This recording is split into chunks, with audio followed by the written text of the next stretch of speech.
Your first class brother today? Okay, what is your good name? Venkatesh, okay. Lot of Venkatesh here. He's also Venkatesh, right? Venkat Swami. You are also Venkatesh. Okay, good. You are from Tirupati? No, right? Okay, good. Hi, good morning, everyone. Okay, so yesterday we have started the discussion on exogenic landform, exogenic processes, exogenic zeomorphic processes, exogenic zeomorphic processes. In exogenic zeomorphic processes, we are having four major processes. So first one is here weathering, right? Weathering is the first exogenic process. Second one is mass movement.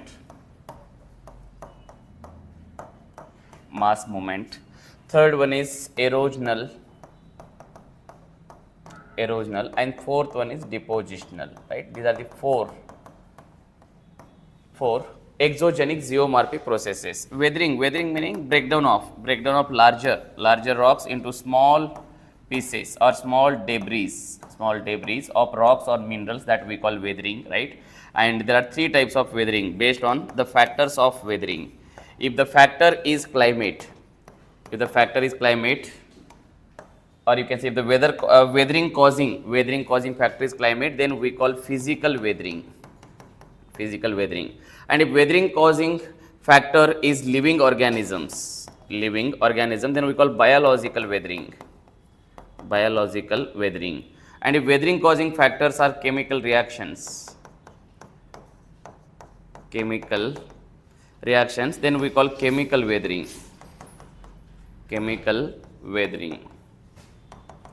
Right, these are the three types of weathering. This part also we have completed, right? Second part is mass movement meaning movement of sediments, so like soil particles or even rocks and vegetation, also we call mass movement. And in mass movement there are two types, slow mass movement and sudden mass movement, right? In slow mass movement we are having two types, one is creep and solifluction.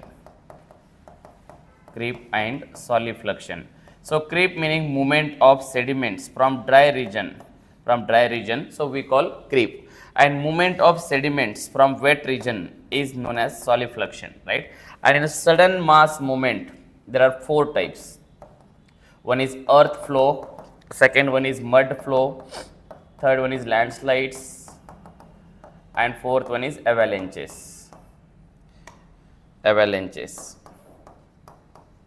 Right? Earth flow, mud flow, landslides, avalanches.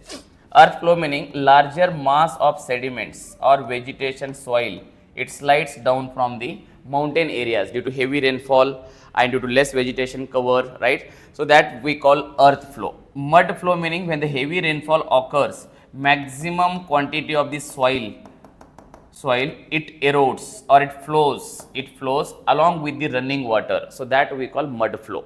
And landslides meaning so large mass of rocks and even soil and vegetation, it slides down from the steep sloped mountains and hills, so that we call landslides, right? So yesterday we have discussed about like up to mud flow, right? So today we will discuss in detail about landslide. Just we have discussed the definition of landslide. So landslide meaning sudden movement of large mass of rocks, soil, vegetation, so from steep sloped mountains and hills due to natural and anthropogenic factors, so that we call landslide, right? We have discussed the definition only. So today we will discuss the causes of landslides, and so in which place of India maximum landslides occurs, in which part of the world maximum landslides occurs, and what are the reasons, that we will discuss. Okay, first put the heading causes for landslides. Causes for landslides. So causes for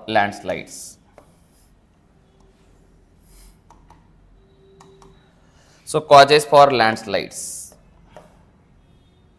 So first and major cause, plate tectonics activities. Just write down one common sentence first. Common sentence write down. Landslide is one of the major. Landslide is one of the major geographical or geological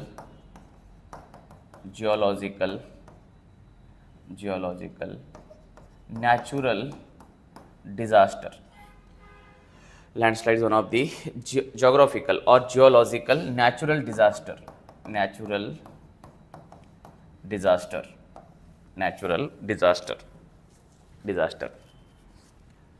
which takes place or which occurs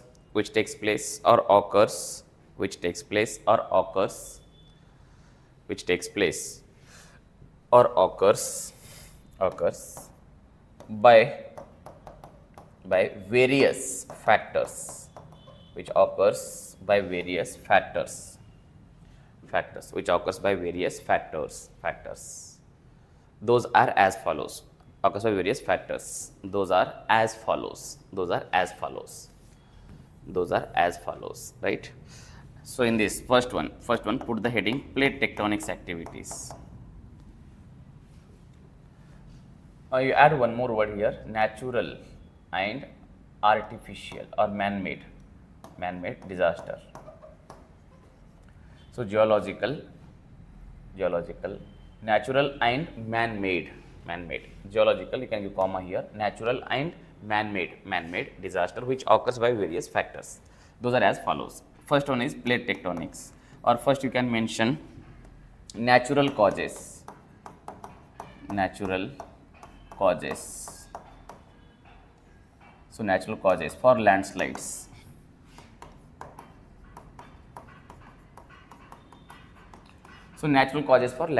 Right?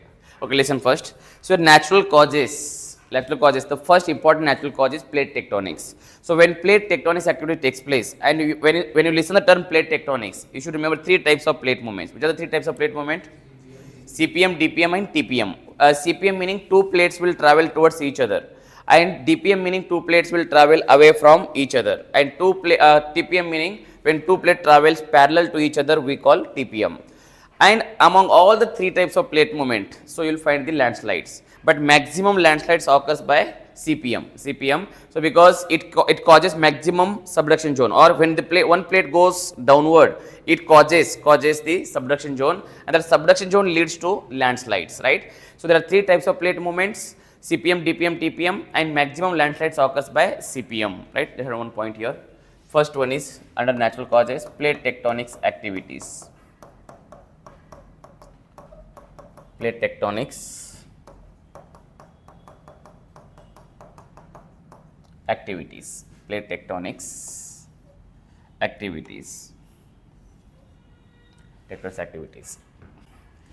Write down. Among three types of plate movements,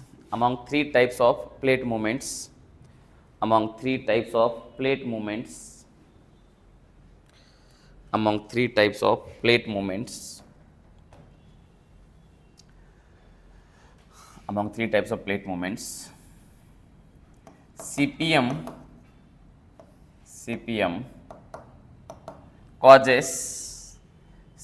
causes most of the landslides. CPM causes most of the landslides. That is point number one. So second one, earthquake. Okay, listen, if suppose this is the mountain area, and in this mountain area, if suppose this is the focus point, if the earthquake occurs in this region, in almost in surrounding region, you will find the landslides, because when the energy travels, that energy causes the shaking of the earth surface, and that shaking leads to the landslides. Landslide meaning the larger mass of the rocks will slide down, right? That we call the landslide. So earthquake, write down. If earthquakes occurs in mountains and hills, if earthquakes occurs in mountains and hills, if earthquake occurs in mountains and hills, it leads to major landslides.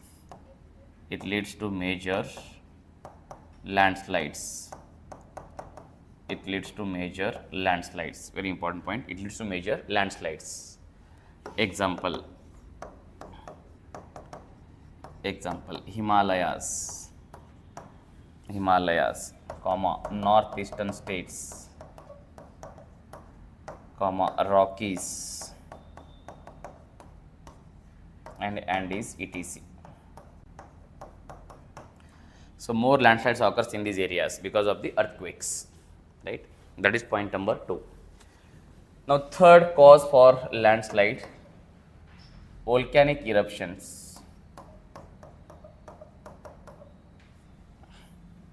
Volcanic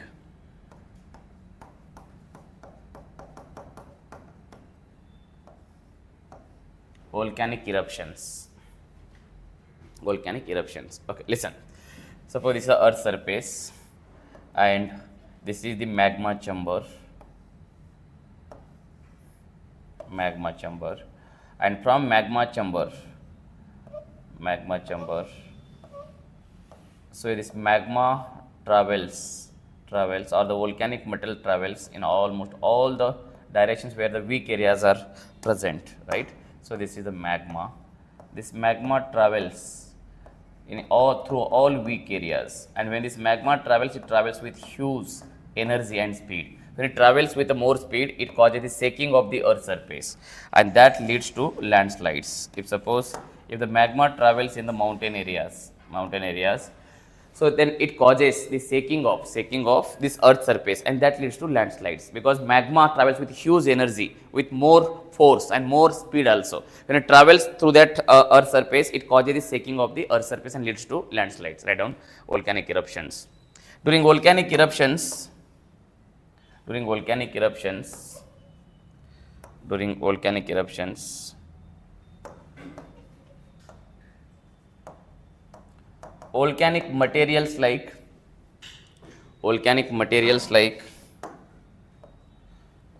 materials like magma, comma, steam,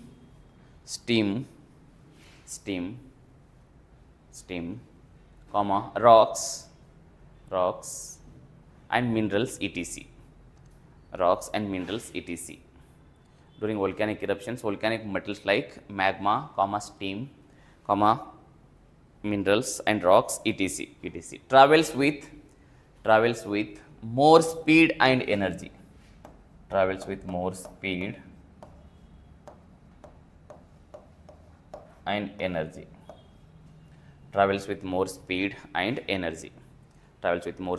and energy. Comma, it causes, it meaning these materials, they meaning these materials, they causes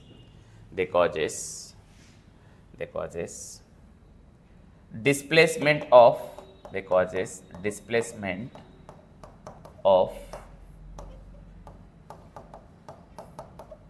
materials of earth crust. They causes displacement of materials of earth crust. They cause a displacement of materials of earth crust, which further leads to landslides.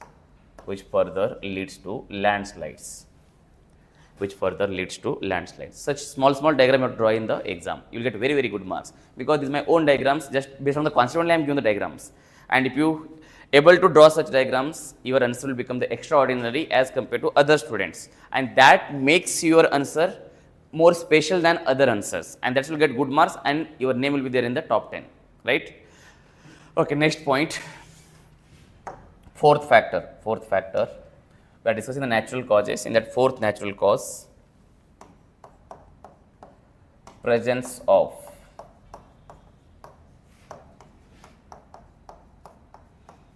steep sloped topography or landscape.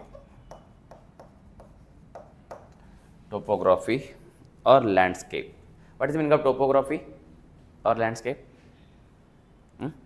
different types of landforms, mountains, plateaus and valleys, we call topography, right? Just listen. So, topography meaning different types of landforms like mountain, plateau, right, plain, valleys, all together we call the topography or different types of lands we call landscape.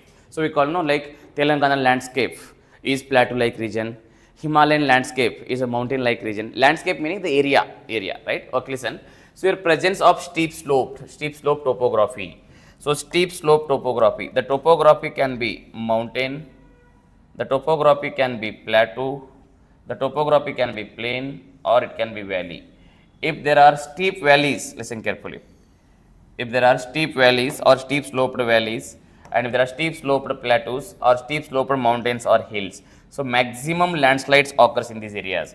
If you compare, listen carefully, if you compare the gentle sloped mountain and steep sloped mountain, so in which area maximum landslides occurs? Steep sloped, right? The steep sloped areas are more prone to landslides as compared to gentle sloped landscape, because gentle slopes will be more stable, so less landslides. But steep slopes, because of the more gravity, there will be more landslides. That's why here this word is very important. Steep sloped, very important point. Steep sloped.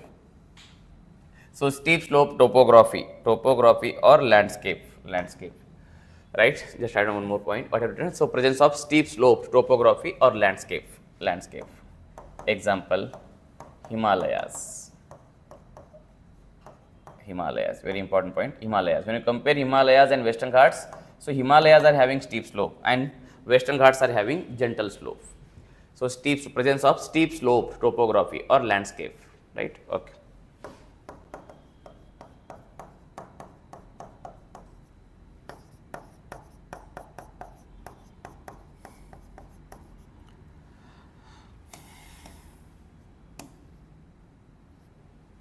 Okay. This is the fourth point. Now, fifth point.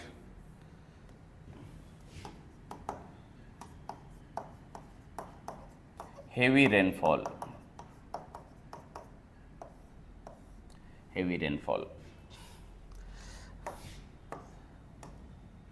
Let's listen. Heavy rainfall. So, heavy rainfall in general, and it is also known as orographic rainfall. What do you mean of orographic rainfall? Mountain rainfall or rainfall that occurs in the mountain areas we call orographic rainfall. Just listen. So when heavy rainfall occurs in this region, it removes maximum soil from the upper layer, or it makes this area softer. Or you can say it makes this area weaker,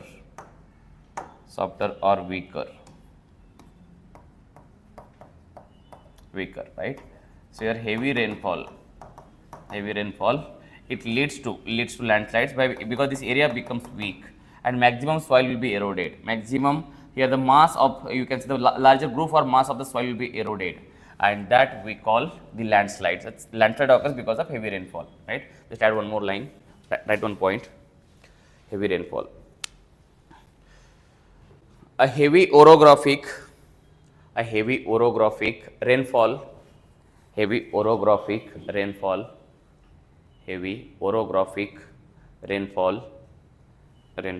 makes the mountains and hills. Heavy orographic rainfall makes the mountains and hills weaker, which further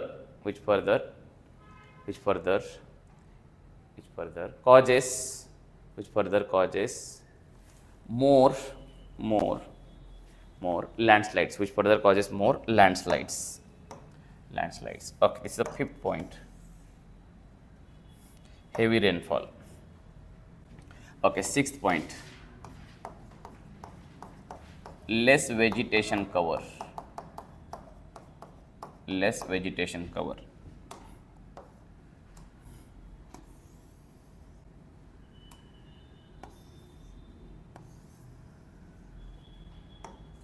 Okay, listen.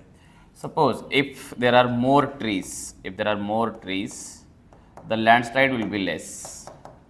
And if the trees are less, so that causes more landslides. So because if there is more trees, the trees or the plants, they hold the soil tightly. That is, these are the roots. These roots holds the soil tightly.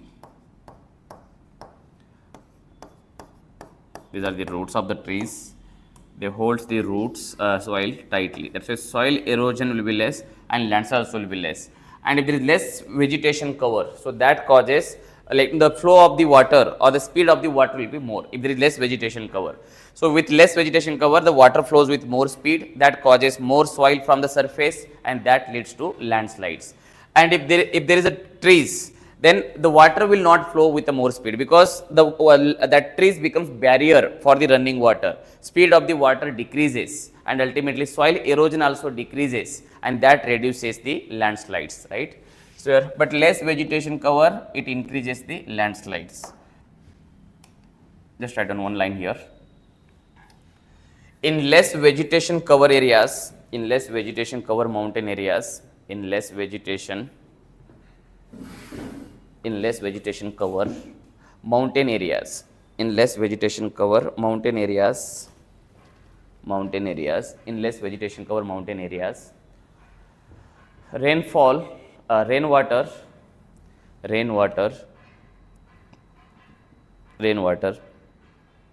flows with more speed. Rainwater flows with more speed. Rainwater flows with more speed and causes more landslides. Causes more landslides,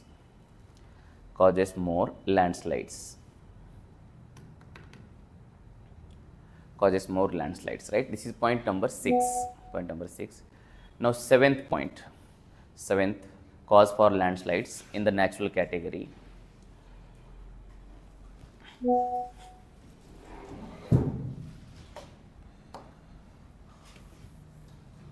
Point number 7, fall of large celestial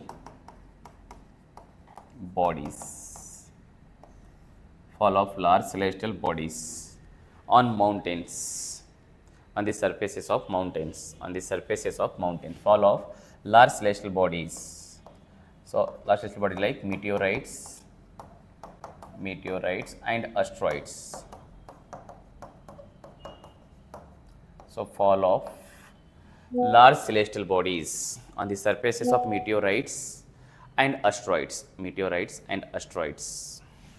on the surfaces of mountains. This is also one of the cause. And one more cause, if the mountains are located very close to the coastal areas, then the cyclones and tsunamis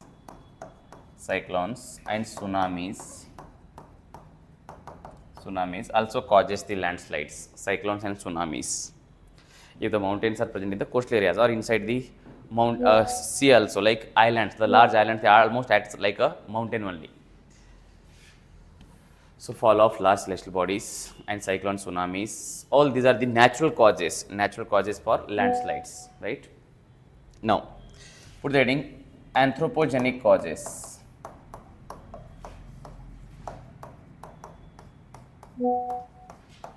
Anthropogenic meaning man-made. Anthropogenic causes or man-made causes. Okay, listen first. The most important cause for landslide that means under anthropogenic causes is the developmental activities. Listen first, developmental activities like your tunnel construction. So, the tunnel construction, it makes this complete area as a weaker and the landslides will occur in these areas, right. So, making the tunnel or making the roads in these areas, or making the dams in these areas, and even the human settlements also, in these areas, and even agricultural activities, mostly we call shifting cultivation. That is one of the most important cause for the landslide, shifting cultivation. So, shifting cultivation meaning the farmers or especially the tribal people, they cuts the tree and they makes the plain area for agriculture and they carries agriculture there for 2 to 3 years, and after 2 to 3 years the soil loses the fertility, and then the farmers will or the tribal people will shift to some other places and they will carry the same activities. So that we call shifting cultivation, and shifting cultivation also one of the main cause for landslides in the Himalayas, right? We call jhum cultivation in Himalayas. So it is known by different names in different states and different countries also. In India it is known by different names, like in northeastern states the shifting cultivation is known as jhum cultivation. In Andhra Pradesh it is known as podu, and in Odisha also it is known as podu. In Kerala it is known as onam. In Madhya Pradesh it is known as deepa. Like these are the different names of shifting cultivation, and that is also one of the main cause for landslides. And even uncontrolled tourism activities also nowadays it becoming the major cause for this landslides. And illegal construction of hotels, restaurants, lodges, right, resorts in these mountain areas, because nowadays mountain areas are becoming the best tourism hotspots also, because many people, those are having the money, so they will go to the resorts in the hilly areas, and especially in the summer time they will spend their time in the hilly areas, in the mountain areas, and that leading to illegal construction of the buildings, the big buildings and big resorts and lodges in the hilly areas, in the mountain areas. So recently one report came from the Himalayan state, and the report says that whatever landslides are taking place in the Himalayas, most of the landslides are taking place because of the anthropogenic activities as compared to natural activities. And among anthropogenic activities, the most important activity is the illegal construction of resorts, lodges and hotels. So because when the lovebirds goes to Himalayas like Simla, Manali, for the lovebirds we need the rooms, right? Hotels, lodges, right, resorts, right, and many people will visit, like even the family also will go for the Himalayas because of this beauty, scenic beauty and beautiful flora and fauna, and many people will visit this Himalaya region and they need some resorts or hotels or lodges for their stay, right? And that's why here and one report says that the number of hotels and lodges in Himalayas are more than the number of houses. Just imagine how many hotels they have illegally constructed, right? The number of hotels and lodges are more than the number of houses in the Himalayas, right? That's Simla Manali region. So that's why here the landslides are increasing, and these are also very important anthropogenic causes for the landslides. So these are the natural causes, and these are the anthropogenic causes. Add a few points here. Anthropogenic causes. First and one common line. In recent years, anthropogenic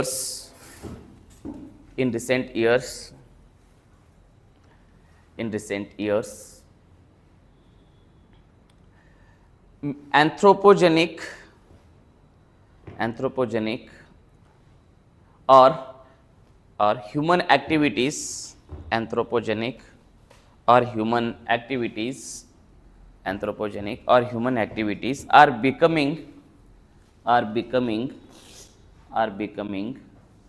major causes for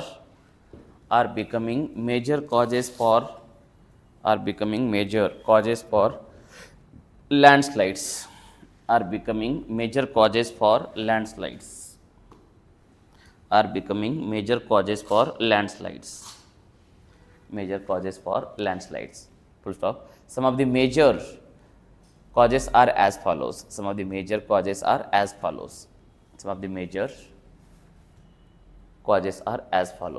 First one is developmental activities. Put the heading. First one is developmental activities.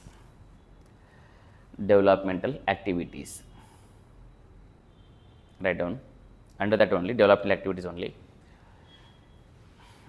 It consists construction of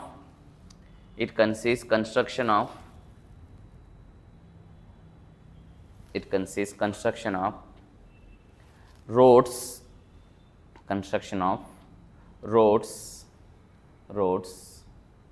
comma, tunnels, comma, bridges,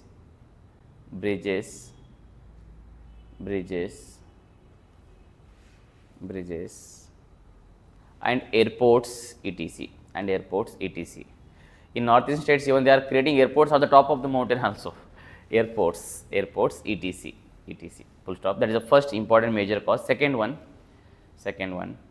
write down mining activities. Second one is mining activities. Mining activities. Mining activities. Full stop. Third one,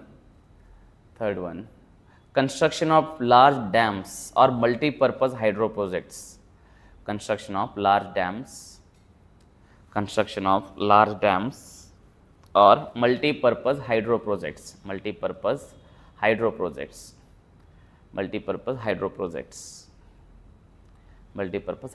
Next point. Construction of houses for human settlements. Construction of houses for human settlements.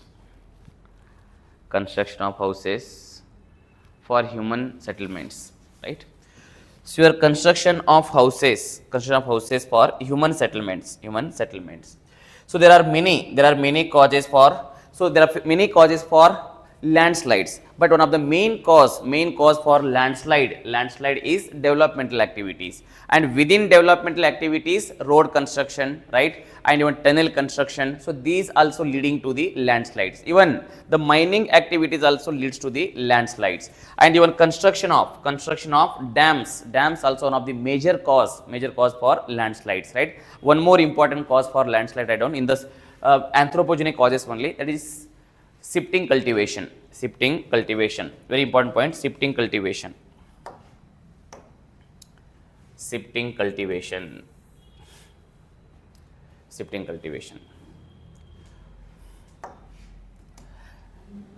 Write down in that only, shifting cultivation only. It is generally practiced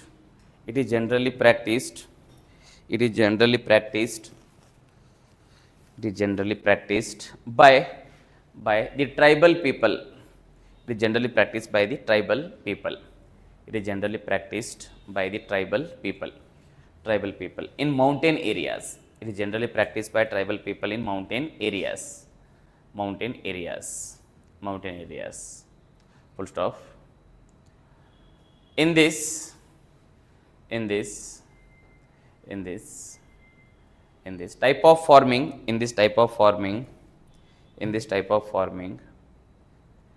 due to deforestation,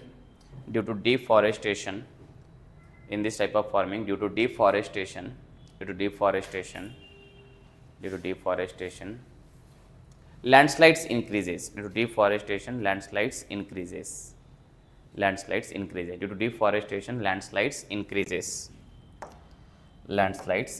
Very important point. Due to deforestation, landslides increases. Okay, next point. Next tourism activities. Next point. Next anthropogenic activities or next causes for anthropogenic you can say causes. Next one is tourism activities.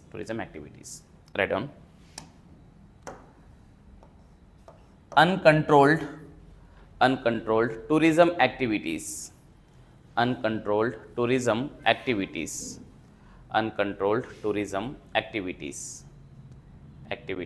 In mountain and hilly areas.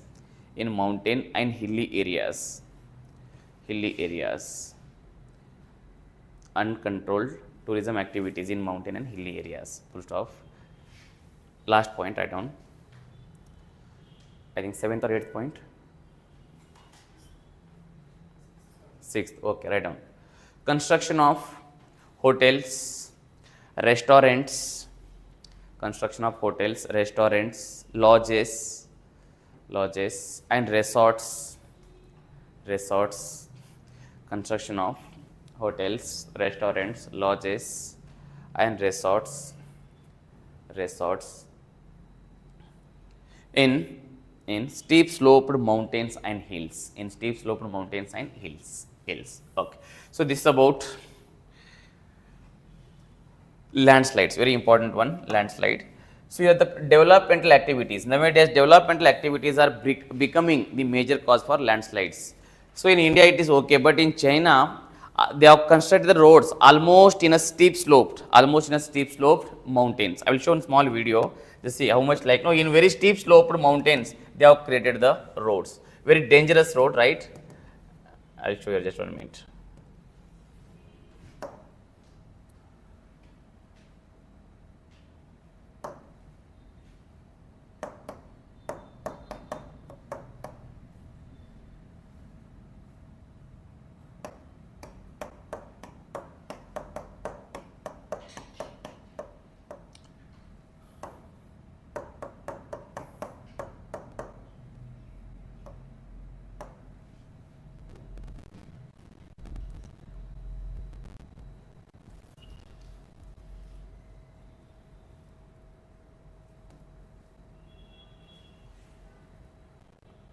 See these roads.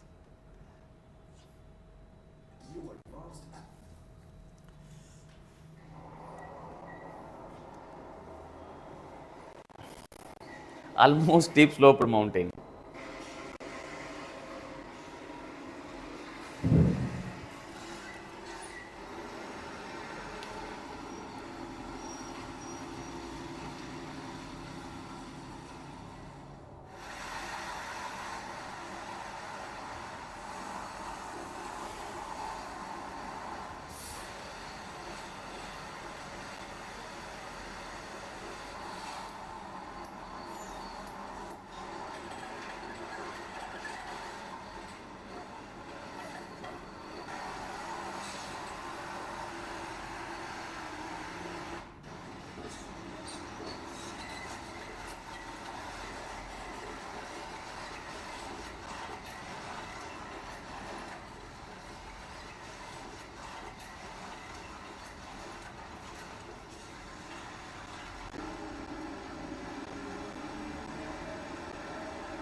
Roads are built to connect communities together, but with a range of different terrains that need to be. Without a natural slope to work with, engineers had to carve a series of switch.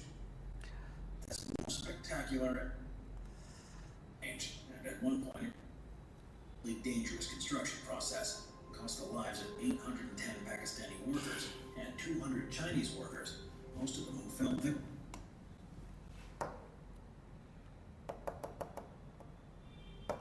This one road in China, I will show that one, just this one. Very dangerous road. This one.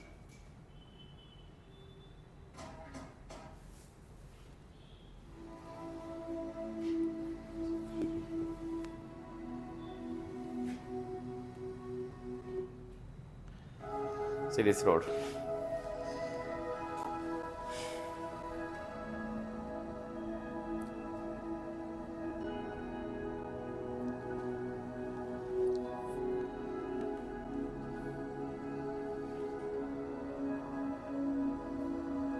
Complete steep slope.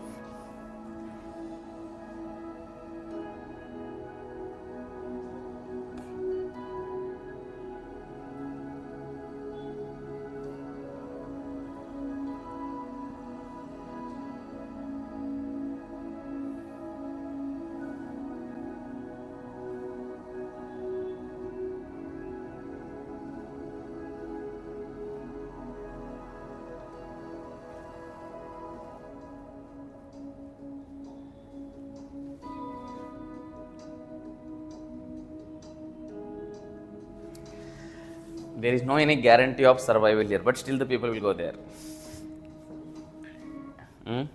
So that's people see, just because very dangerous, because just see the rocks here, they are very old rocks, they can slide at any time, they can fall at any time, but still the people will go there, right?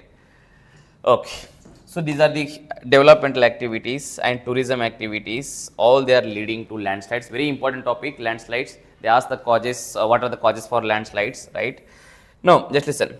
So if you get the, and this question has 2 times, why why Himalayas are more prone to, just listen. So why Himalayas are more prone to landslides as compared to Western Ghats? Is anyone? So why more landslides occurs in Himalayas as compared to Western Ghats? Where more rainfall?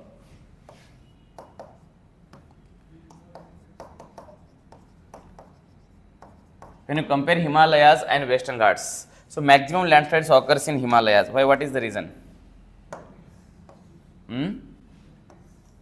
Earthquakes are. Where earthquakes? Himalayas. Okay, listen.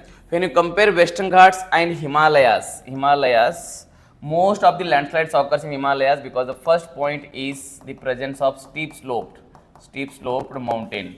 So here steep sloped mountains are there in Himalayas, and here we are having gentle sloped, right? Gentle sloped mountains, and here steep sloped mountains.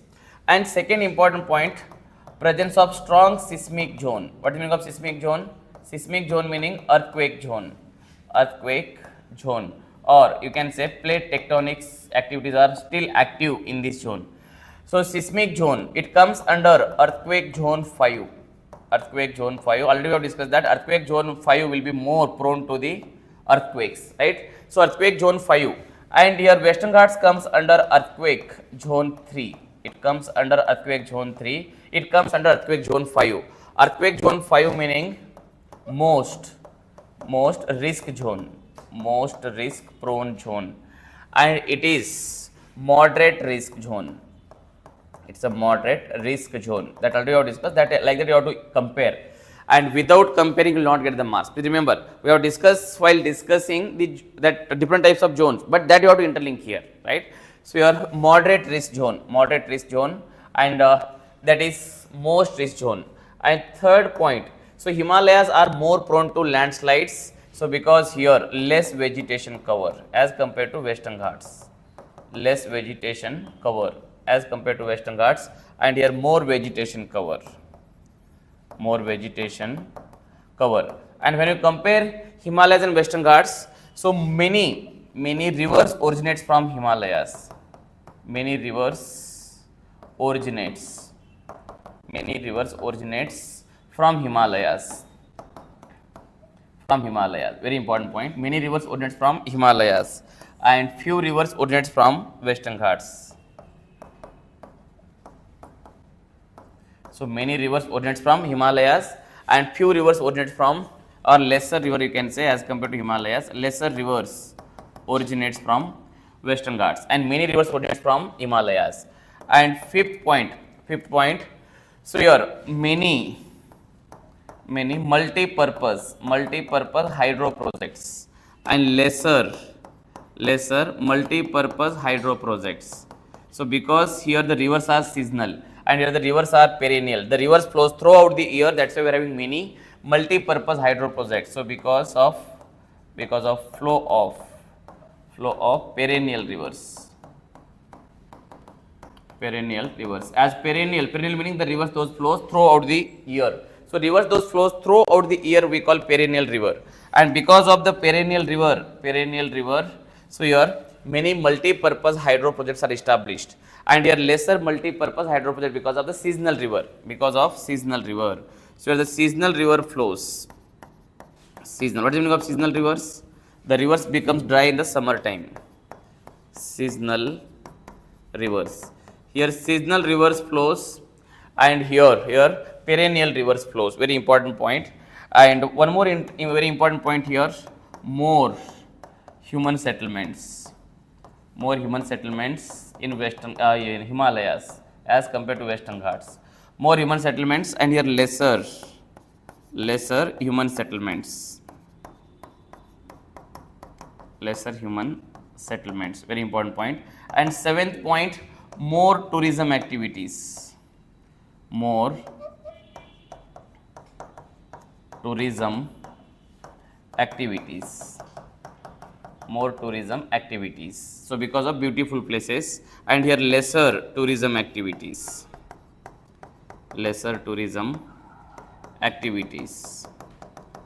another most important point, that is point number 8. So your Himalayas are having soft topography, having soft topography of soft sedimentary rocks. Soft sedimentary rocks, very important point. Soft sedimentary rocks.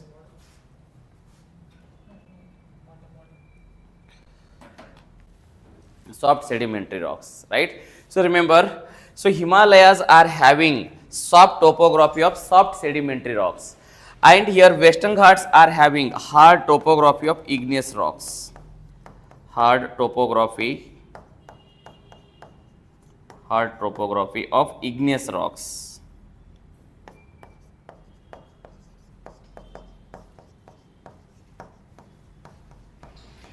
Hard topography of igneous rocks, very important point. So hard topography of igneous rocks, and here soft topography of sedimentary rocks. And when you compare igneous rocks and sedimentary rocks, which rocks easily breaks or which easily undergoes sliding? Sedimentary rocks, right? Sediment rocks, when there is more pressure on the sediment rocks will break and the landslide occurs. But the hard igneous rocks will not break easily, and that's why in most of the large buildings the igneous rocks are used. In even the igneous, like granite tiles will be used, or granites rocks are used. Granites are nothing but igneous rocks only, granites, right? So granites are used, so because they are very hard rocks. And Himalayas are having hard igneous rocks because Himalaya is a part of Deccan Plateau region, right? And Himalayas are having soft sedimentary rocks, and that's why more landslides occurs in the Himalayas. This question came two times, why more landslides occurs in Himalayas as compared to Western Ghats. So you have to give these points, and you have to justify these points. With this you will get, you can write a good answer with this information, right? Just write down few questions, write down the questions. 1 minute. Before questions, you write down one more topic. Effects of landslides. Effects of landslides.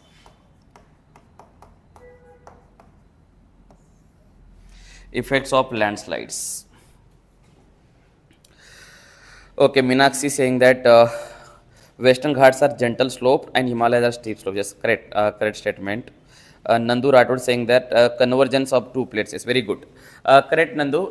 In Himalayas, two plates are converging. Which two plates are converging in Himalayas?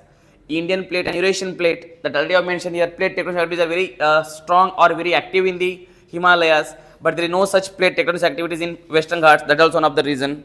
Yes. Then Meenakshi saying one more point. Himalayas has less vegetation compared to Western Ghats. That also I have covered here. So Himalayas are having less vegetation cover, whereas Western Ghats are having more vegetation cover, right? And Meenakshi saying one more point. Due to glaciers in Himalayas, landslides occur. That is also one of the correct point. So when you compare Himalayas and Western Ghats, Himalayas are having the snow cover, but there is no snow cover in the Western Ghats. And snow cover meaning avalanches. That avalanche also causes the landslides, right? So when the avalanche is meaning when the large mass of the snow falls down, that also leads to landslides, right? So very important point, and that also you can mention one point. Just mention here, very important point. Point number 9. Point number 9. Himalayas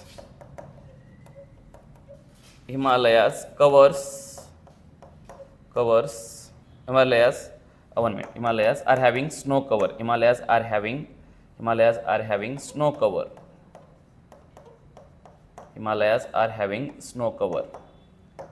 Himalayas are having snow cover. Full stop.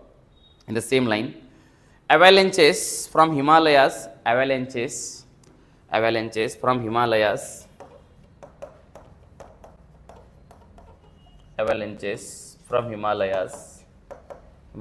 also leads to landslides. Okay, good, nice. So next point, and here there is no snow cover. No snow cover in Western Ghats. And one more point you can mention here again. Just listen. So when you compare this soil, what type of soil will found here? The soft soil or the wet soil, and here dry soil. So dry soil because of less snow cover, and that's why generally the creep will takes place, and the wet solidification will takes place. Solidification takes place from Himalayas because of the moist soil or the wet soil, and here because of the dry soil or because of, you can say, hard soil. Hard soil I am using the word because of the we'll find here the laterite soil. Listen carefully. We'll find here laterite soil, and here we'll find the alluvial soil. Just listen. Alluvial and mountain soil.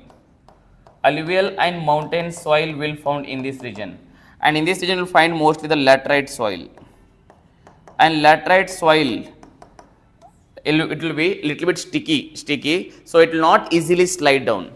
But these soils, mountain soil and alluvial soil, they are soft, and there will be more porosity also. That's why they easily slides down, right? And this soil will not easily slide, but this soil it easily slides down. That one also you can mention here. So presence of alluvial and mountain soil in Himalayan region, and the presence of laterite soil in the Western Ghats region. So these are the causes for more landslides in Himalayas as compared to Western Ghats. Okay. Now effects of landslides. Okay, just write down one common line first. Common sentence. Landslide is a disaster. Landslide is a geological disaster. Geological meaning that occurs due to geographical activities. Landslide is a geological disaster. Causes various effects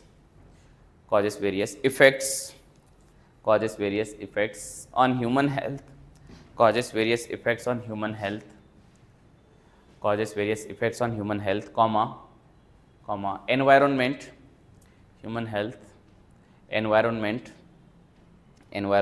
comma, biodiversity,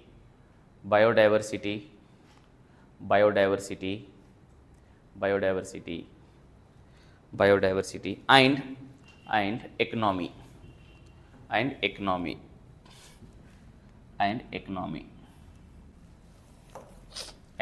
Full stop.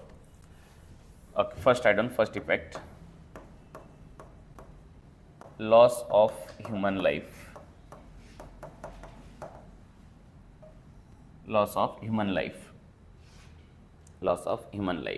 Right? So loss of human life. Listen. So here, when it comes to mountains, mostly you will find the tribal people in the mountain areas, and the landslides it badly affects the humans in general and tribal people in particular, right? Just write down. Most of the tribal people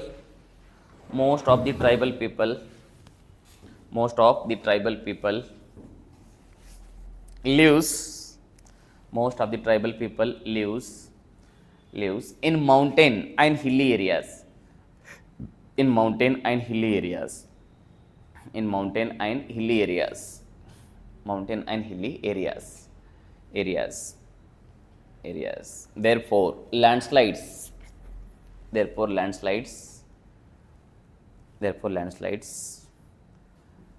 Therefore, landslides badly affects the tribal people or community. Therefore, landslides badly affect the tribal people or tribal community. That is first effect. Now, second one.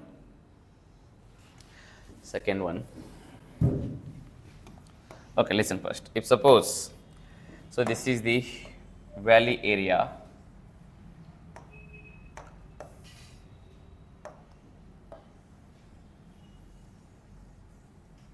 This is the valley area, and your river flows from this region, right? River flows here. If suppose the landslide occurs, and if it blocks the river, right, and then the river will change its course. The river can flow this side, or the river can flow in other direction also. And if suppose if you are having human settlements in this region, right, and this blockage of river it flows to the human settlement areas, and that further causes the loss of human life. And it occurred many times. In Himalayas, most of the rivers, they change their path, they change their direction because of the landslides. If when the heavy landslide occurs in their path, right, the river they will change their path, right. If suppose the rivers are flowing from this side, and if the landslide occurs in between and in that year, then the river will flow this side, right or left, right, they will change their path also, and that badly affects the agricultural land and even human settlement site as well. Let's start on this point number 2. Point number 2. Write down. Landslides blocks the rivers. Blocks the rivers in mountain areas. Landslides blocks the rivers in the mountain areas. Landslides blocks the rivers in the mountain areas, and causes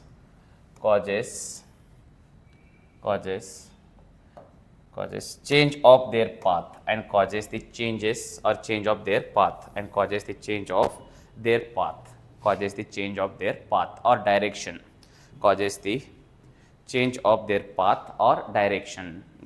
full stop. It further submerges agricultural lands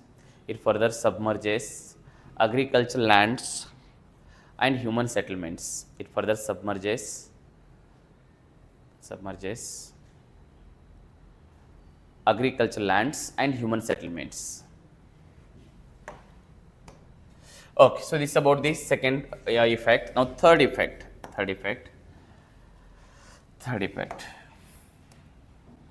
Okay, listen. So third effect. So when landslides occurs,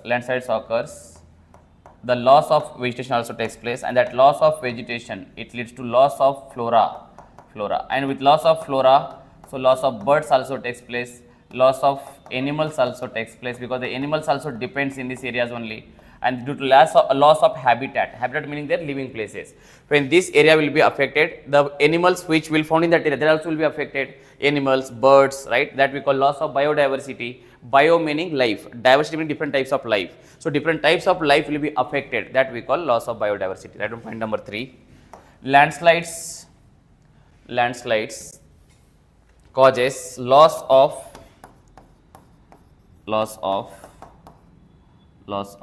flora and fauna life. Landslide causes loss of flora and fauna life. Loss of flora meaning plants, and fauna meaning animals, causes loss of flora and fauna life, which further leads to loss of biodiversity.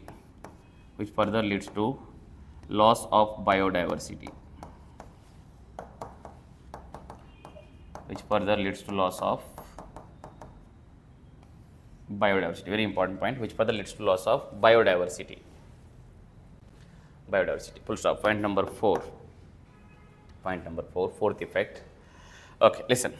So here, just listen. When the landslide occurs, it completely damages the roads, the mountain roads, mountain tunnels, right, and mountain bridges and mountain airports. It badly affects the airports, bridges, tunnels. Recently, there was a tunnel collapse of tunnel in the Uttarakhand also, and this collapse of tunnels or collapse of roads, bridges, airports, that causes huge economic losses, because to construct one bridge, it requires around 400 to 500 crores, and if one bridge damages just because of the landslide, so whatever work the government will do for 3-4 years, so within few seconds, within few minutes, that bridge will damage, and that causes huge economic losses to the government. Just write down. Landslides cause damages infrastructures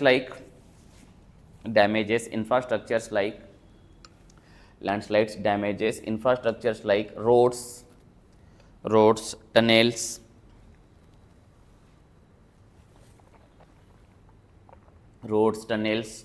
bridges and airports.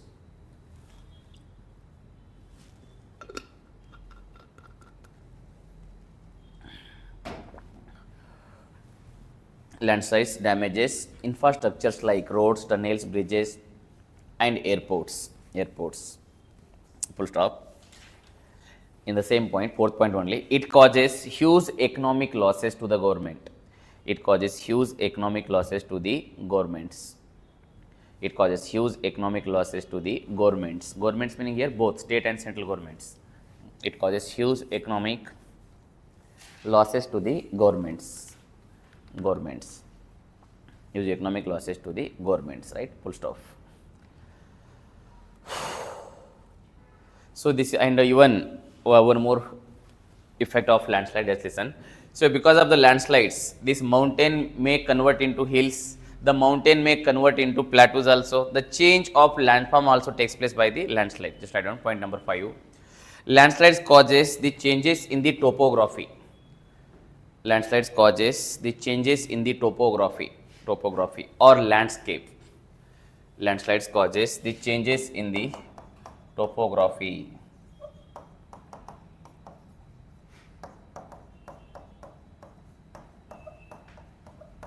Changes in the topography or landscape. Okay, so this is about the effects of landslides. Even you can add some, if you get any points from the newspaper or somewhere, you can add those points also. Only these 5 points are not final, right? So whenever you take any subject, don't think the points given by the faculties are final. No. So you can add your own points also. Like if you get the points from NCERT reading or reference book reading or any newspaper reading or any magazine reading, if you get the point, that point also you have to add, right? So that also you can add here. And even you can mention one more point here, the landslides will badly affect the tourist. So because the tourism infrastructure will be damaged. For example, if because of the landslides, if that beautiful passes and beautiful nature, if gets destroyed, then it badly affects the tourism activities also. That means you can mention. So landslides badly affects the tourism activities. If the landslide occurs in Kedarnath and Badrinath region, the tourism also decreases, right? It badly affects the tourism activities also. Okay, this is about the landslides. Now write down the question, write down few questions.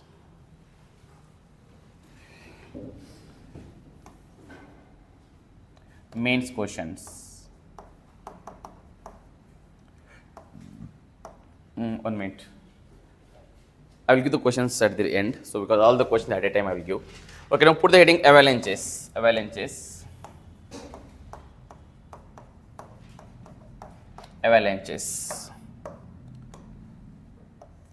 So what is the difference between avalanches and glacier, or both are same? Yes, what is the difference between avalanches and glacier?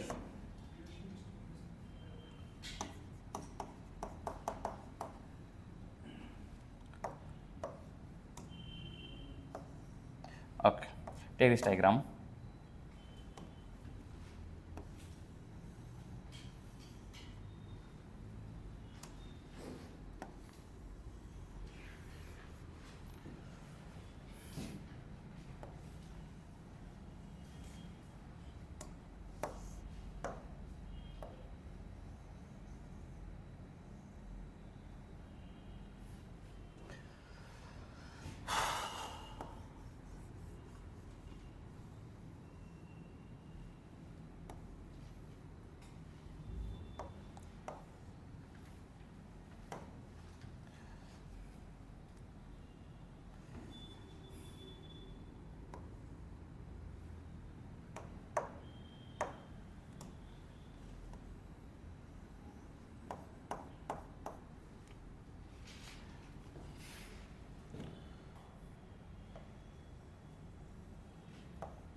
So glacier meaning slow movement of small mass of snow, slow movement of small mass of snow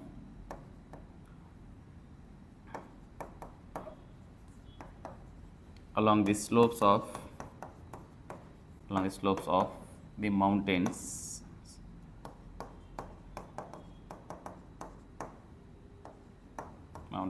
under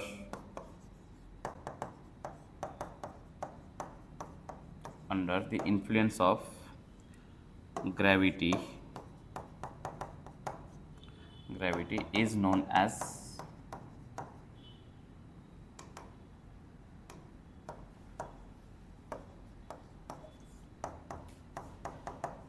glacier. And here avalanches meaning sudden movement of larger mass of snow due to natural and anthropogenic factors is known as avalanches. Very important one, because many students they lack the concept here, avalanches and glaciers, and they will use in some places avalanches and glaciers. Both they will think both are same, but both are different. There is a huge difference in these two. So here the slow movement, and here sudden movement, and here small mass, and here the large mass. And it generally occurs by gravity, it generally occurs by anthropogenic activities and natural activities. These are very, very important points. So glacier and avalanches. And which is essential here, or which is good and which is bad? Avalanche is bad. Why it is bad? Okay, listen. So here avalanches and this glacier. Among these two, it is must and it is essential, because after melting of snow, only it forms the rivers. What kind of rivers? Perennial rivers. It forms perennial rivers, and the perennial rivers consist the fresh water, and that fresh water is very much essential for drinking, agriculture, and industries, different living organism also.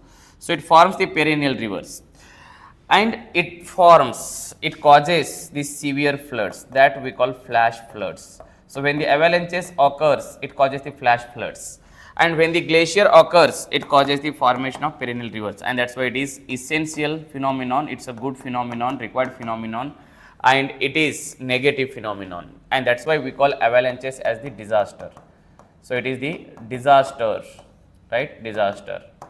It is not the disaster. Glacier is the good phenomenon, required phenomenon, but it is a disaster. Avalanche is a disaster because it causes the flash floods. When the avalanches occurs, suddenly the water level increases in the rivers, and that increase in water level, so that water flows beyond the border or beyond the margins of the rivers, that we call flood. So flood meaning when the water flows beyond the capacity or beyond the margins of the rivers, we call the floods. And the floods occurs so by the avalanches, and that floods will affect the agriculture, and the floods will affect the human settlements also. That's why we call it's a disaster. And this is the required phenomenon because it causes the formation of what?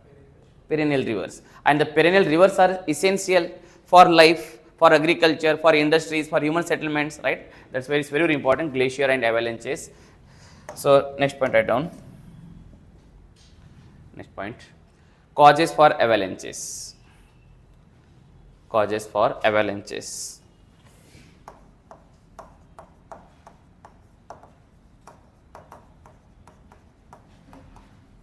Causes for avalanches. First, write down natural causes.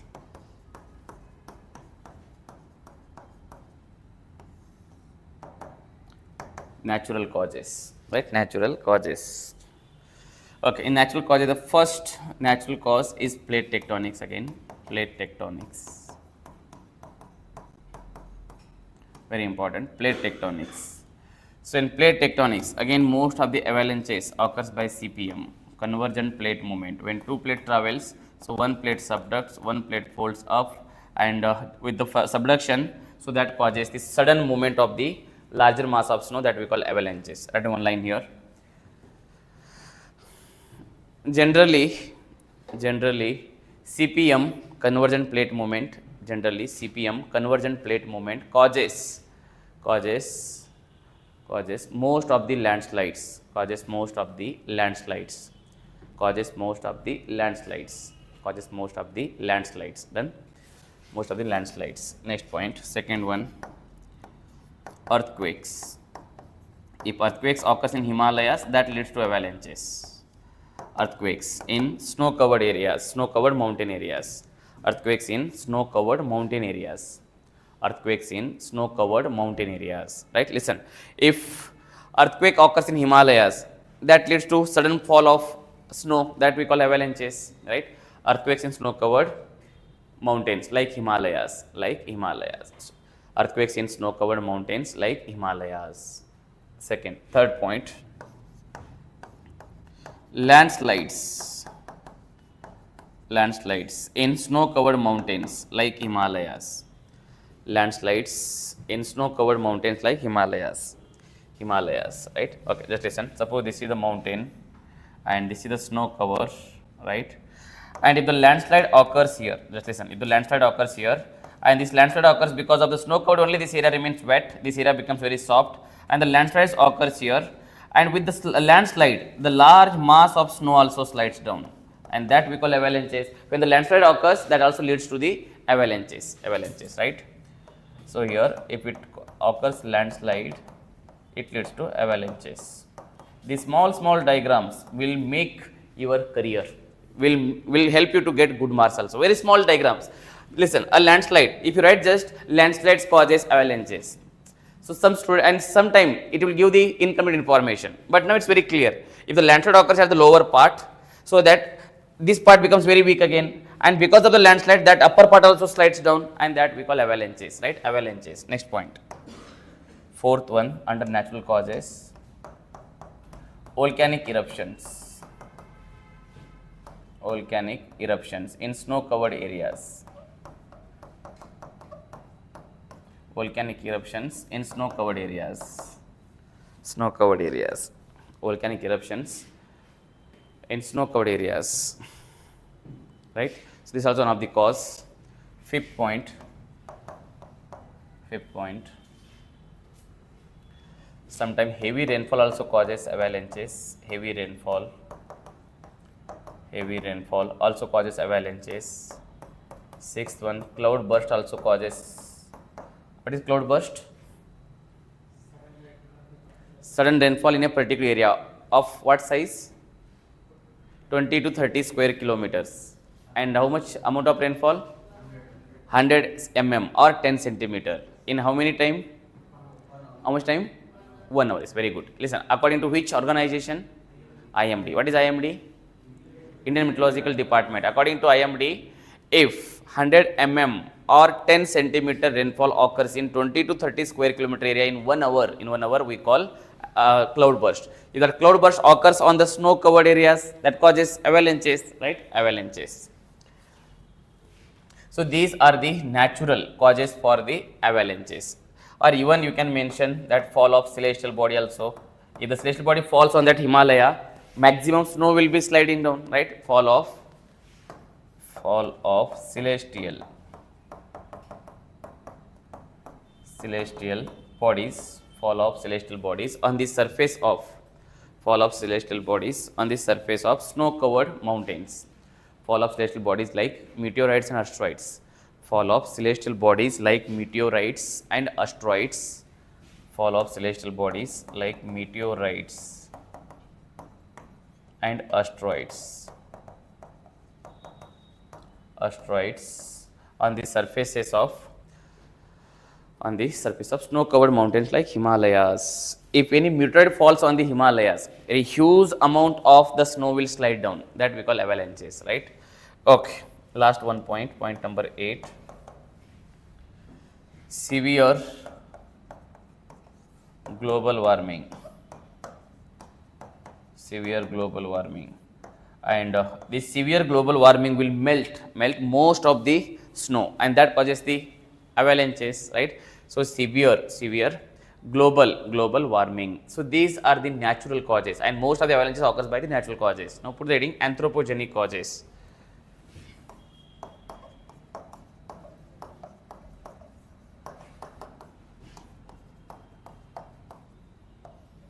Anthropogenic causes.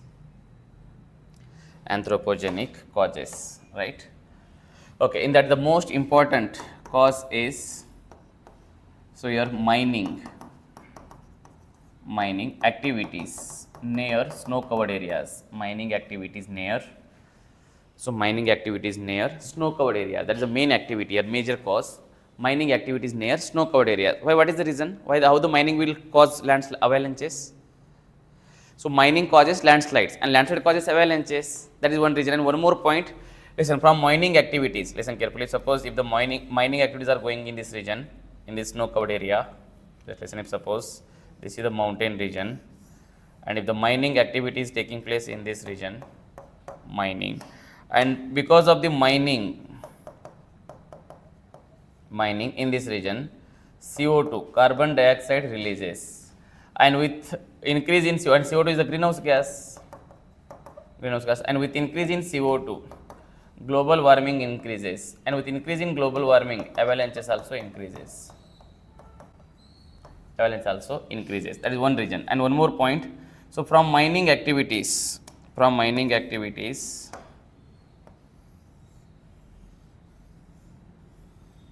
just listen. So from mining activities, the black carbon, that even we call carbon soot, so that black carbon releases, and that black carbon will deposit on the surface of this snow. It deposits on the surface of snow. When the black carbon deposits,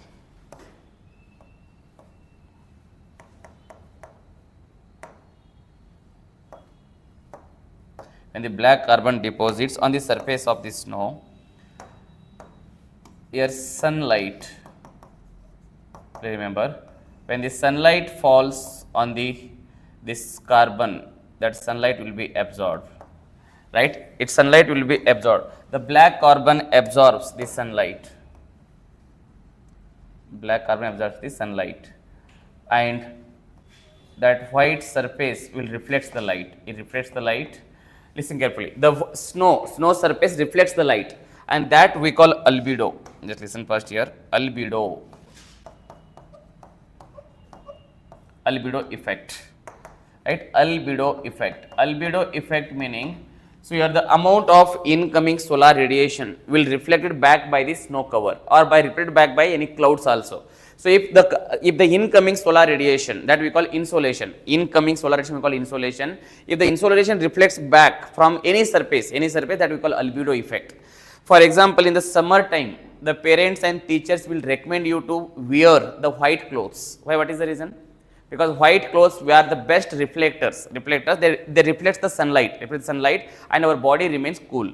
Otherwise, if you wear the black clothes in the summer time, so our black clothes they are the best absorber, and they absorb the sunlight again. They absorb the heat, and further our body heat increases, our body temperature increases. These are the scientific reasons. But many people don't know the scientific reason. They will say, no, from our tradition, from our culture, we are practicing it. No, it's not culture practice here, right? The culture practice came later. First is science, then your culture, practice, religion, caste, everything comes later. So first is the science, and many people will not believe the science. They believe in babas and babis. Do you know this one, babas and babis?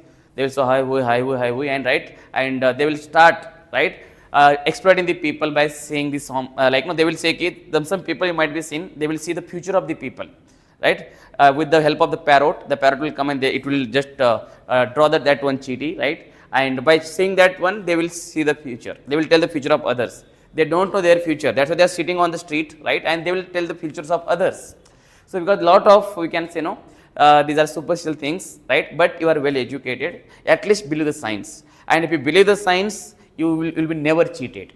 And if you believe these some babas and babis or some swamis, definitely will be cheated, right? So because science is very important. That's why in my first class only I said, we have to believe the astronomy to become the IAS. If you believe astrology, you will not become IAS. To become IAS, you have to believe the astronomy. If you believe the astronomy, if you study the astronomy, you will become IAS. And if you study about astrology, you will never become IAS, right? You will become Baba, like hi hui havi karke baith jaoge raat mein jaake, right? So that's why I'm telling, science is very powerful, right? So this, please remember, you might be knowing this one, that caste system, Varna system first time came up during the later Vedic period. So before later Vedic period, there was no any Varna system, there was no any caste system, there was no any religion system also. There was no religion, nothing. So now we made religion, caste, those things, that thing for our survival. And mostly it is made by the political people for their survival, for their vote banking, they made it. But please remember, before later Vedic period, so we are having first Harappans, and during Harappan civilization, the Harappans used to worship forest as the god. They used to worship water as the god. They used to worship nature as the god. So they were not having any Swamiji, or they were not having any god. Like we are having today, lot of gods are there. So that time there was no god, nothing. They used to worship the nature as the god, because they know very well to survive. So nature is very essential, and that's why they used to worship nature as the god. And later, so again, during the early Vedic period, the people started worshipping cow as a god also. And then they started worshipping like fire, Agni, we call Agni, fire as a god, sky, Akash, sky as the god, air, that we call air also god, right? And even they started worshipping land also god, water also god, that we call Panchabhut. Panchabhut, you know, Agni and Vayu meaning air, and Akash meaning sky. So these Panchabhut meaning five important things that we call Panchabhut, right? So but later, that time there was no science, nothing, no innovation. That's why the people used to worship those things. And today also many people worship nature as the god. So for example, Bishnoi people, you might have heard about Bishnois, Bishnoi community. They live in Great Indian Desert National Park of Rajasthan. And today also they worship nature as a god. Today also they worship black buck as a god, right? And there are many people, they give the first priority to the nature. And very few people, right? Very few, and you can say most of the people in northeast state, they give priority to the nature. But in South India and in Central India, the people not believe the nature. They believe only some Swamiji, some Babas like Ramdev Baba, right? IAS Baba. Baba also came in UPSC, IAS Baba, right? Oh Baba, ye Baba, right? So Baba meaning, please remember, so we worship as a Swamiji in India, right? So please remember, Baba, you have to believe the first science, and if you believe this science, so definitely you will become the IAS, right? Okay, very important point. Remember, so your science says that any black material, so there are any black object, they are the best absorber of heat, and any white object, they are the reflector of the heat, So here, please remember, snow having more albedo meaning reflection of incoming solar radiation. And when the black carbon deposits, listen carefully, when the black carbon, it is also known as carbon soot. So when the black carbon deposits on the snow, so it will not reflect the light, rather than it absorbs the light, and because of the absorption, it causes the melting of the snow, and that melting leads to the avalanches. It's very, very important concept again. So they can interlink the albedo and the avalanches. If albedo increases, what about avalanches? Avalanches decreases, because albedo increases meaning the reflection increases. If the reflection increases, the absorption decreases, and as the absorption decreases, avalanches decreases. And if albedo decreases, so avalanches increases. Both are inversely proportional. And albedo decreases only when, if the black carbon increases or the carbon soot increases on the snow cover. You got this point? Just add one line. Mining activities. During mining activities, that same point, during mining activities, black carbon releases and deposits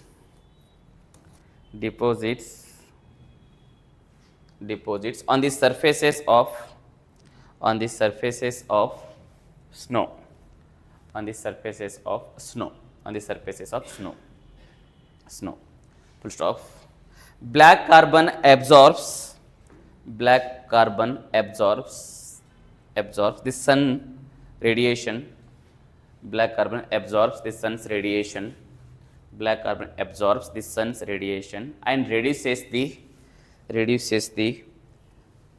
absorbs the sun's radiation and reduces the reflection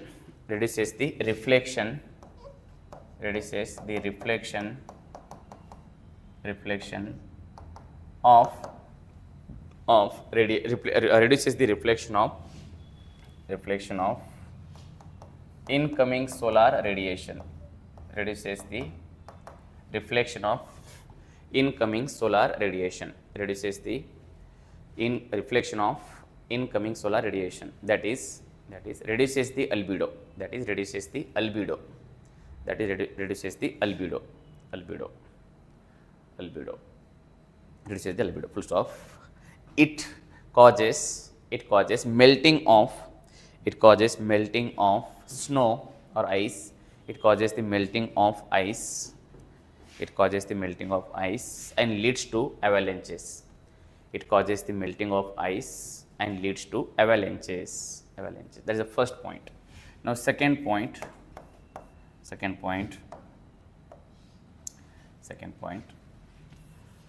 Okay, listen, and even so there will be many sports activities also, like in the snow. On the snow area there will be many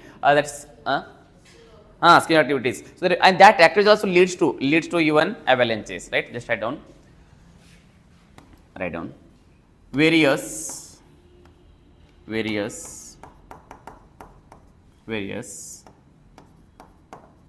sports activities on the snow surfaces. Various sports activities on the snow surfaces. Full stop. That is point number 2. Next point, deforestation. This is also one of the very important point. Deforestation. Fourth one, developmental activities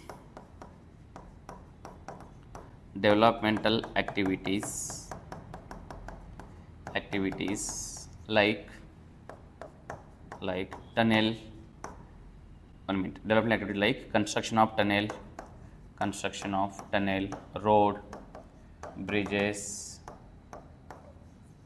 etc. Developmental activities like construction of tunnel, roads, bridges, etc.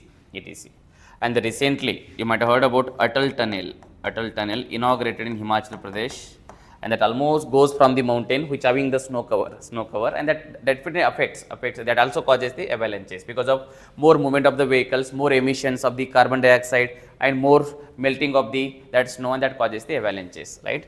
So Atal Tunnel, developmental activities, right? And even you can mention tourism activities also. Point number 5, tourism activities.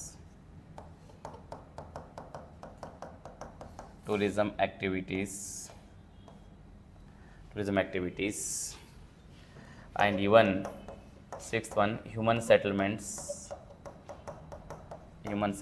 in snow covered areas.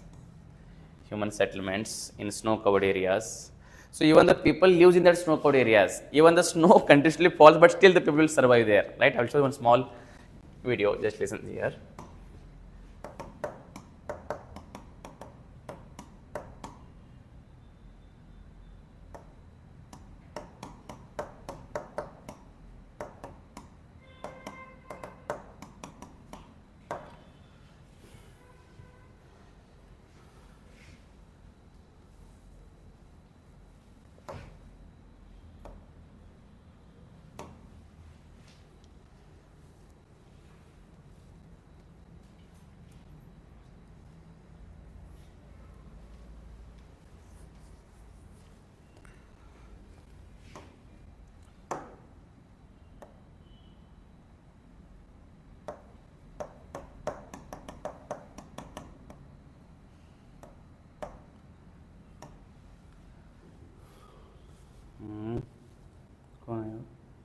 You. I don't know what you will do in night time. In morning करके बैठते रहते हैं यहाँ पे. Okay, these are tourism activities also. That human settlement.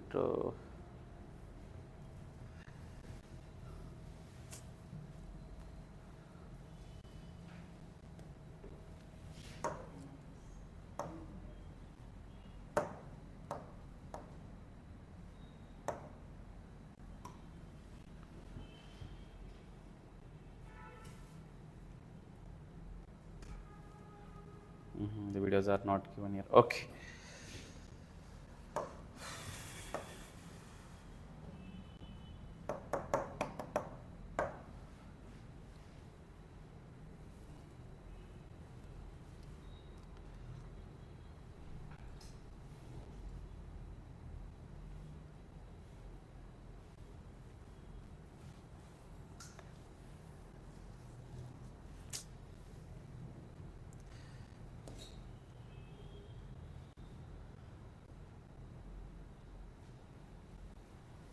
Damage from the nor'easter storm from 2018. Okay, you watch later. Okay. घर पे जाके देख लो. Can't even see this camera.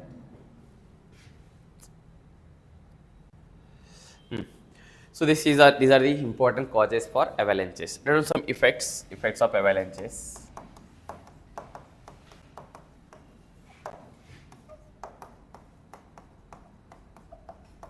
Effects of avalanches. So first effect is flash floods.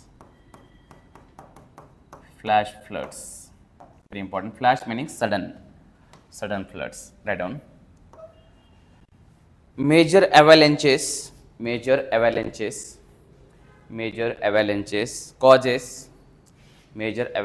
causes flash floods. Major avalanches causes flash floods. Major avalanches causes flash floods. Full stop. In the same point, it further causes submergence of agricultural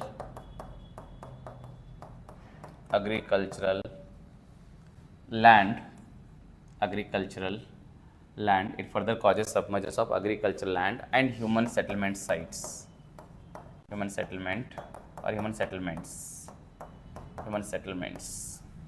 Agricultural land and human settlements. That is first point. Second point.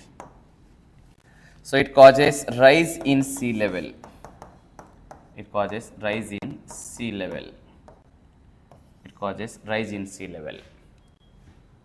are the effects of rise in sea level?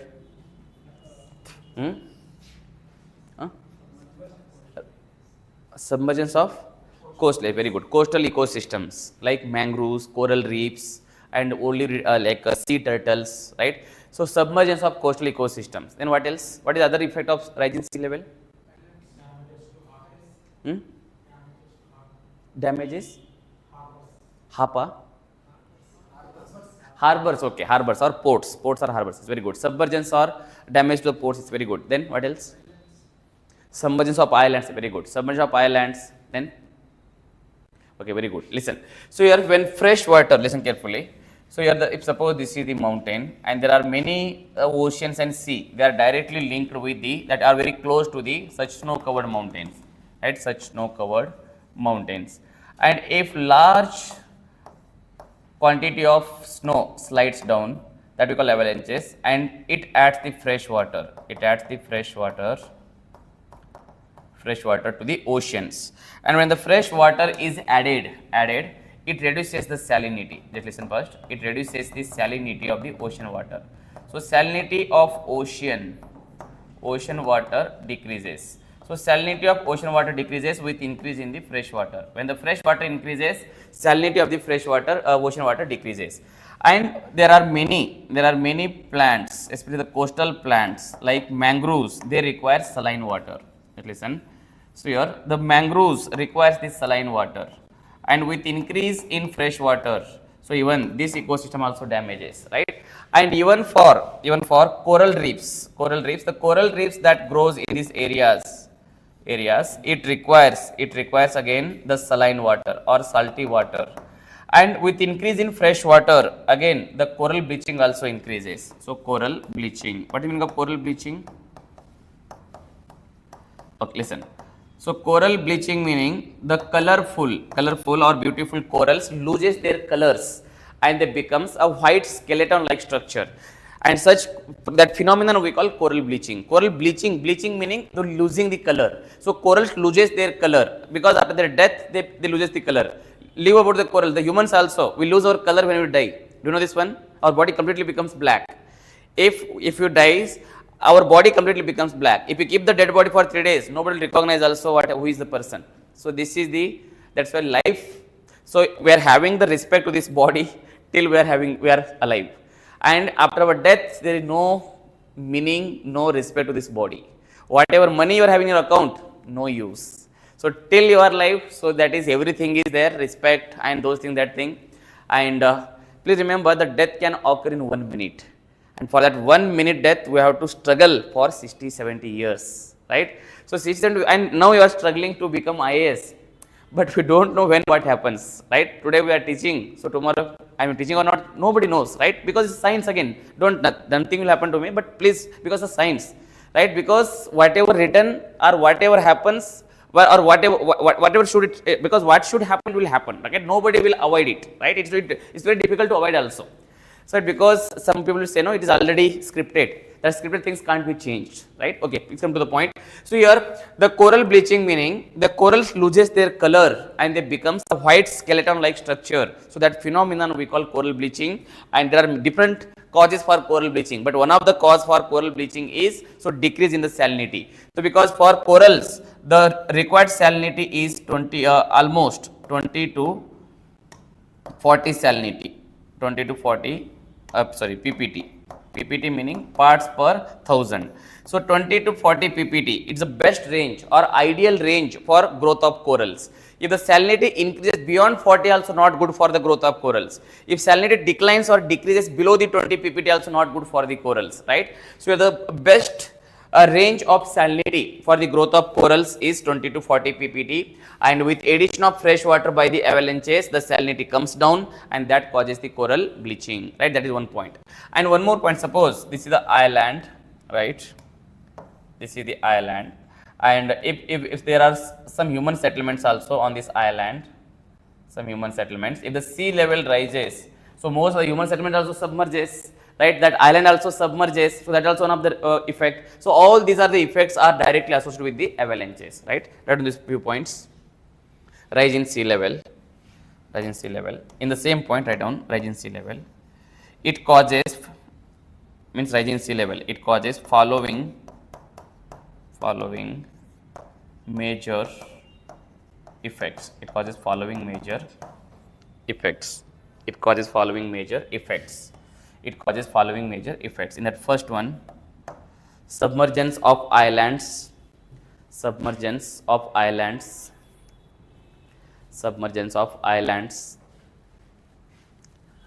islands and human settlements, submergence of islands and human settlements. That is first effect. Second effect, in the rise in sea level, with increase in fresh water level, with increase in fresh water level, with increase in fresh water level, salinity of ocean water decreases. Salinity of ocean water decreases. Salinity of ocean water decreases.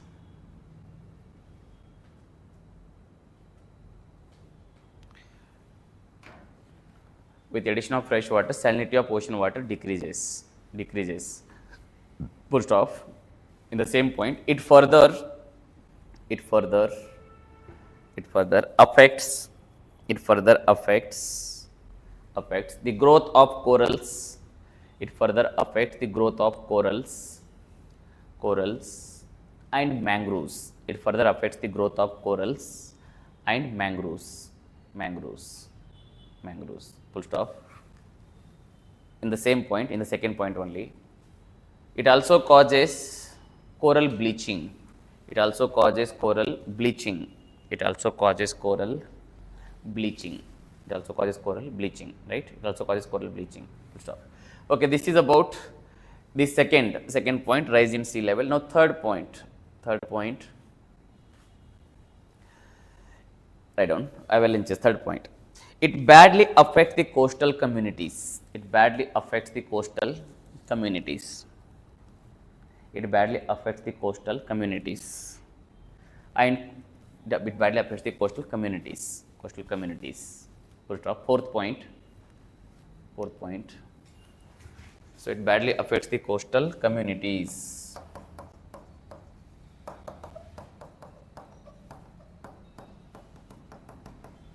Fourth one. It badly affects the coastal ecosystems. It badly affects the coastal ecosystems like mangroves, coral reefs, marine turtles, etc. It badly affects the coastal ecosystems. Fifth one, it damages coastal infrastructures.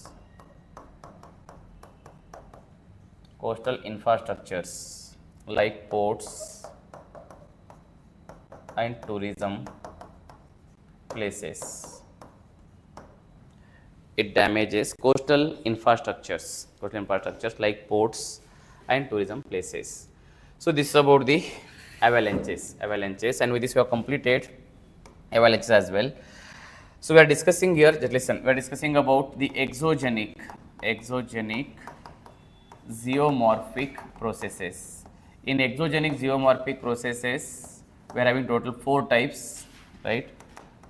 4 types. What are the 4 types here? First one is weathering, second is mass movement, and third one is erosional process, and fourth one is depositional process, right?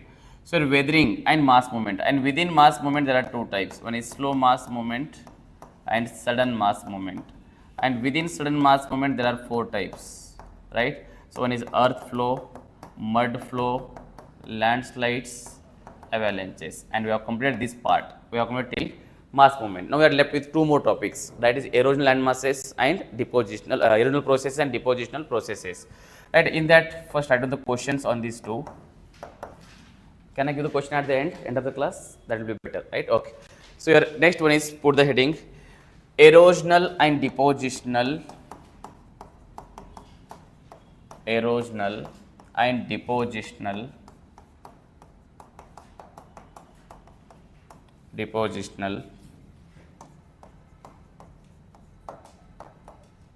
landforms.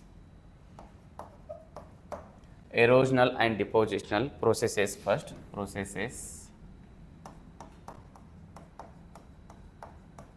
Erosional and depositional processes and related landforms. Very important topic. It's the last topic of our geomorphology.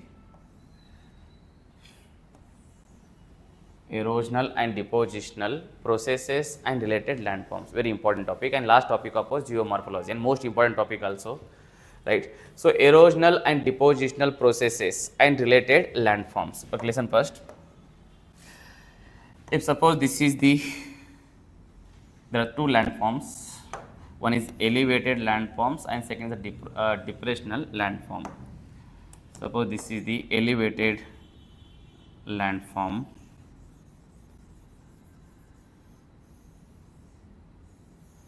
right? And these elevated landforms, they are subjected to different agents. Like it can be rainfall, or it can be winds, or it can be glacier, or it can be waves, tides, ocean currents, right? So they are subject to different agents, and that agents causes the erosion of this landmass. Suppose first it is So this is 10 meter height, just I am giving example, 10 meter height, and because of the erosion, if suppose the erosion occurs and its height decreases to 8 meters,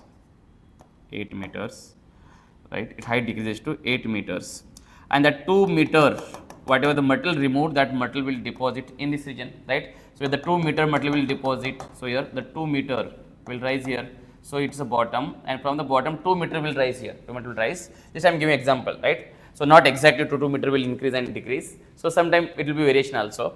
And if suppose further erosion occurs, and suppose its height again further 2 more meter height decreases, then the height remains 6 meter, and again the metal will deposit in this region, its further height increases, right. If height increases up to 4 meters here, right, 4 meters, so like that. So again it further undergoes erosion, and finally very flat land will be remaining, right, that we call the plain, right. The flat land will be remaining, and due to deposition here also the flat land will form. Due to deposition the flat land will form, means the valley region, listen carefully, earlier it was valley, but this valley will convert into the plain. Which plain? Depositional plain. Listen carefully, it converts into the depositional plain. Just 1 minute, right, this valley it converts into this depositional plain,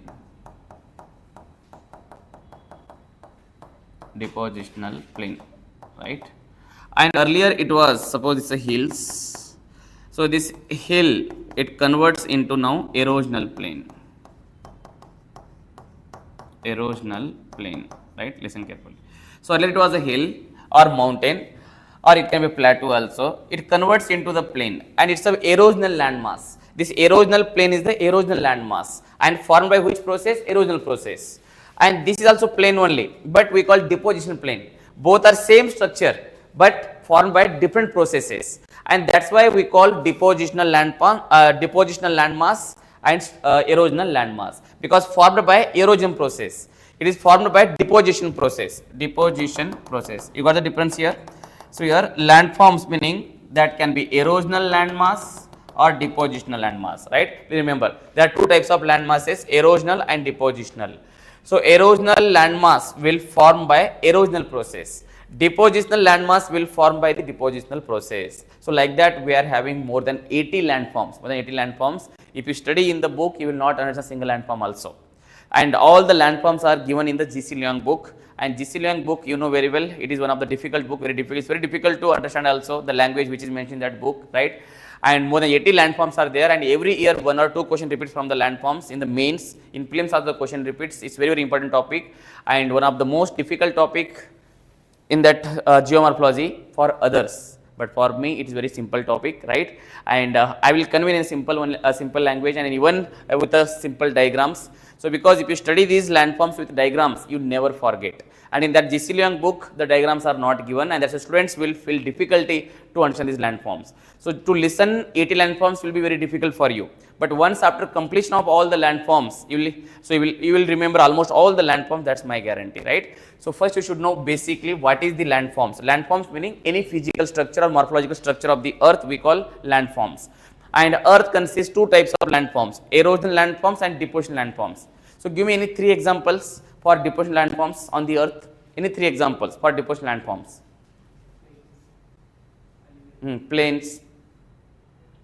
Khatam. Plain. One plain India, one plain Dubai, one plain Pakistan. Khatam. Yes. Any plateaus, mountains. Where plateaus also formed by the deposition, right? Even mountains also formed by deposition, and some plateaus formed by erosion also. We have discussed in the types of plateau. Like Piedmont Plateau means the plateau is located at the bottom of the mountains. It forms by erosion only. So here even the alluvial plain, depositional plain, we have discussed lacustrine plain, depositional plain. We have discussed glacial plain, depositional plain. Loess plain meaning in desert areas forms by the deposition of the sand particles, right? So here depositional landforms, and even valley is the erosional landmass, and gorges, canyons, erosional landmass. We'll discuss in detail about all the landmass, right? Landforms. So your erosional processes causes erosional landforms, depositional processes causes depositional landforms. Write a few lines first here.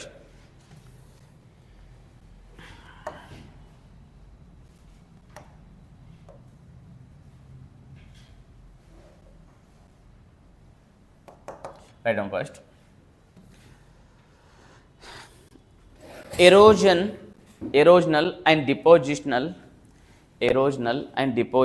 processes. Erosional and depositional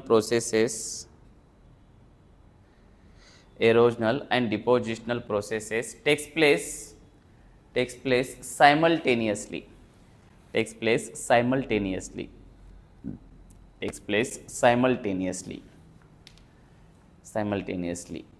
Full stop. Erosional processes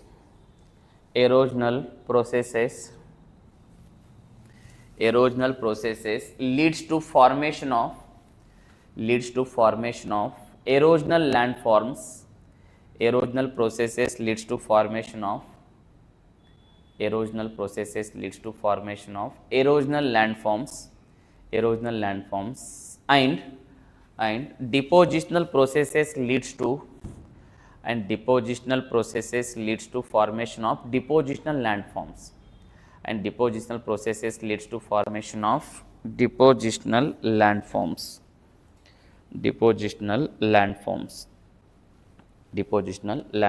Right? Full stop. Next point, put the heading agents of, or 1 minute, next heading landforms forming agents. Next heading landforms forming agents.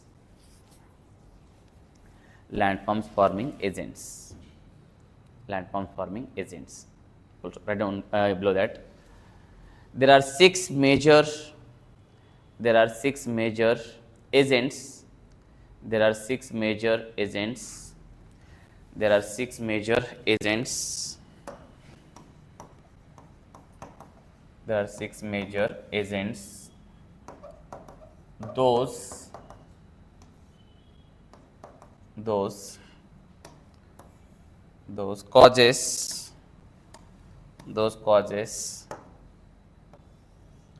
Those causes both erosional and depositional landforms.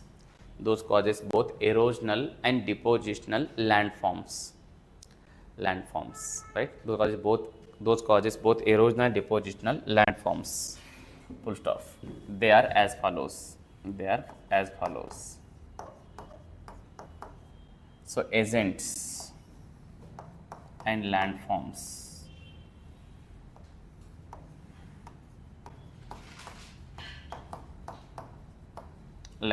Very important. Agents and landforms.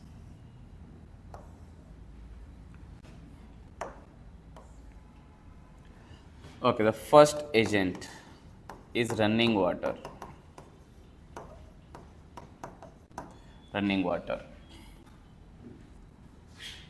And second agent, winds. Third agent, glaciers. Fourth agent, groundwater. Fifth agent, waves, tides, ocean currents.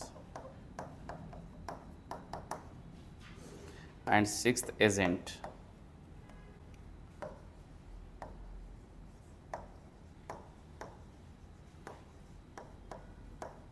magma and lava.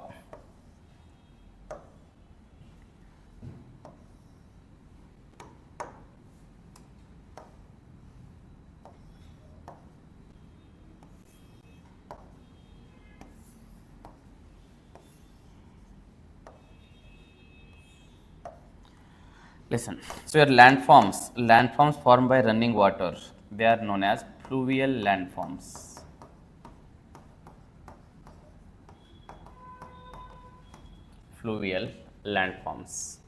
Landforms formed by running water are known as fluvial landforms, and landforms formed by winds are known as eolian.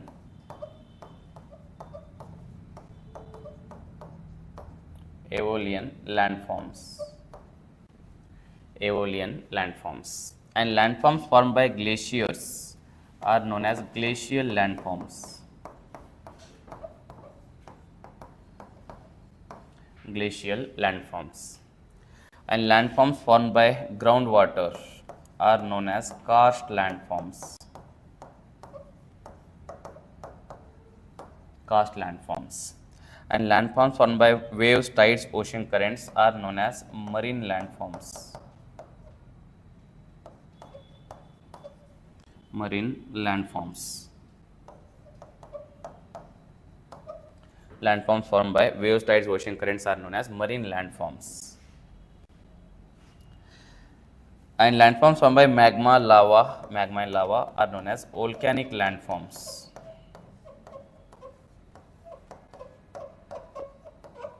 Volcanic landforms. These are the 6 types of landforms. Very important.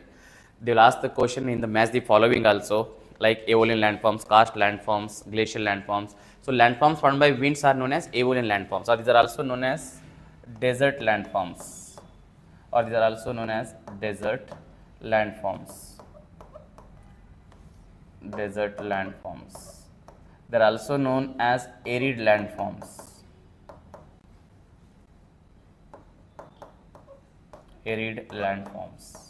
Should not get confused. If they ask the question, discuss about arid landforms, discuss about desert landforms, or discuss about Aeolian landforms. All are 3 are same. Aeolian landforms or desert landforms,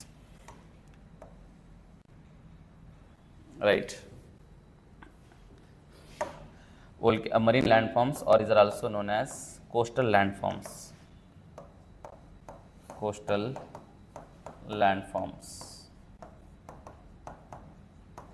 These are also known as oceanic landforms.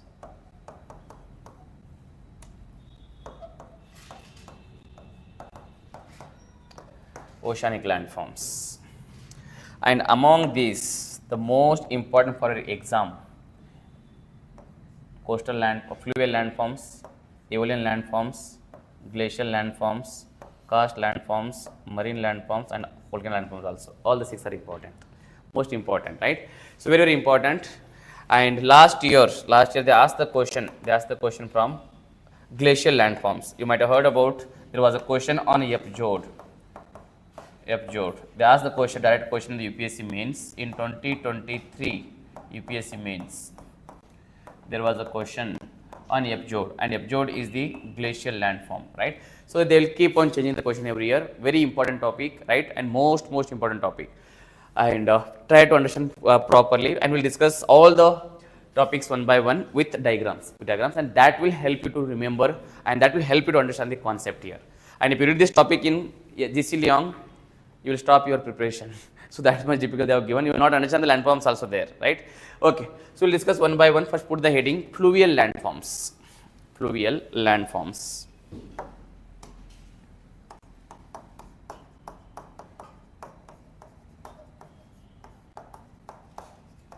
Fluvial landforms. Fluvial landform. The name itself says fluvial meaning running. Fluvial meaning running. The landforms formed by running water or moving water we call fluvial landforms. And which comes under the moving water or flowing water? Rivers, canals, water streams, all comes under flowing water, moving water, right? So here the landforms formed by running water or moving water like rivers or water streams or rapids. So we call fluvial landforms. And within fluvial landform there are 2 types. So one is erosional landforms and depositional landforms. And before discussing these landforms, you should know one important basic concept. Different stages of the river. Listen first. Different stages of the river. So humans also having 3 stages in their life. What are the 3 stages of human? Ancient life, medieval life, and modern life. Child, baby, then middle life and end life. What is the end life? Okay, so you have to remember young stage, mature stage, and the old stage. We call 3, right? Young and adult, that comes under the matured, and finally the old stage. You belong to which stage now? Old stage? No, then? You are young. Okay. So in India, till what age will call young? Young age? There is no such definitions. But generally we call till 20-25 we call young, right? After 25 we call matured, and after 40 plus we call old, uncle, right? So so in India 40 plus is uncle and auntie. In foreign, like in Japan, the people will survive up to 85-90 years also. I mean that is the average life expectancy of Japanese people. But in India it is 65-66 years, and that is also no guarantee, right? So please remember the way we are having 3 stages in the human's life, the reverse also consists 3 stages. So youth stage, matured stage and the old stage, or young stage, matured stage and the old stage. Just listen first. Just listen. So the fluvial landforms and landforms formed by the rivers we call fluvial landforms, and the rivers will form 3 types of landforms. So like they form landforms in their youth stage also, they form different types of landforms in their matured stage also, they form the different types of landforms in their old stage also, right? So during youth stage or during young stage, or that we call the first stage also, first stage of the river, during first stage the rivers will flow with more speed and with more energy also. Same like humans also, youth stage we will run like anything, and in the old stage wah karke ghumte rehte hain, because we can't walk also properly. We have to keep some stick to walk also, because less energy, less speed. And in rivers also in the old stage will not flow with more speed, because their width will be more in the old stage. But in the young stage, the rivers will flow with a narrow width, and in the narrow, when the river flows with a narrow width, the river flows with more speed and more energy, and that's why the rivers causes more erosion. What type of erosion? Vertical erosion. Just listen, if the rivers are flowing here, they remove the metal from the bottom, and the depth goes on decreasing. That the depth of the river increases in the youth stage, not the width. So please remember, in the first stage, the depth of the rivers increases, but there will be lesser lateral erosion. Lateral meaning horizontal erosion. So there will be more vertical erosion, and due to more vertical erosion, the depth of the river increases, and due to lesser lateral erosion or horizontal erosion, the width will be less during the youth stage, and the depth will be more. And when the rivers will flow in the youth stage, they causes the formation of waterfalls. The rivers flows with maximum speed, and they flows with maximum speed, and they causes the formation of this erosion landmass also we call plunge pool. Just listen, we call plunge pool, and this one we call waterfall. So here during the youth stage, the rivers causes the formation of waterfall and even the plunge pool also. And in the youth stage, you will find the more rapids in the mountain areas. Rapids. What is the difference between the rapid and the river? So rapids are smaller, and the rivers are larger one. The larger rapids we call the rivers. So rapid meaning the river flows with maximum speed. We call it rapido. Rapido meaning will come very fast karke. Rapido meaning rapids. Rapids meaning which flows very fast through a small channel. We call the rapids. So the rapids, waterfalls, these are the basic features of the youth stage of the river. They ask this question many times. So formation of waterfalls and rapids, these are the features of which stage of the river? Then answer is first stage or youth stage or young stage of the river. And in the second stage, the river starts doing the lateral erosion. Lateral meaning horizontal erosion. And with lateral erosion, the width of the river increases. When the width increases, the speed automatically decreases. If the water flows through a small pipe, so the water flows with maximum speed. And if you take larger pipe, the water flows with a lesser speed and lesser energy. So the width of the river increases during the second stage that we call the matured stage, and the formation of rapids and waterfalls decreases during the second stage. And during the third stage, almost the width becomes large, and lateral erosion becomes dominant over the vertical erosion. So vertical erosion will be dominant during the first stage, and in the second stage vertical erosion decreases, lateral erosion increases. In the third stage, lateral erosion becomes dominant and vertical erosion decreases. That's the depth of the river decreases and width of the river increases, and that's the speed of the water also decreases, and more deposition takes place, and due to more deposition deltas will form in the deltas will form in the second stage also and even the third stage also. That's why third stage we call the depositional stage. First stage we call erosional stage, because most of the material will be eroded because of fast moving river. When the river flows with maximum speed, they causes more erosion. That's why we call the first stage is the youth stage, young stage or erosional stage. In the second stage, the metals will be generally carried from one place to another place. Second stage we call transportational stage. And during the third stage, when the river width becomes very large, then the deposition becomes dominant. That's why we call depositional stage. We are having three stages of the river. First one is youth stage or erosional stage. Second one is transportational stage or mature stage. Third one is old stage or depositional stage. You got this point? So these are the three important stages, and during the three stages we are having different types of landforms. Mostly erosional landforms in the youth stage and depositional landforms in the old stage. You got the concept? Just add a few points here. Fluvial landforms. Fluvial landforms. Landforms formed by running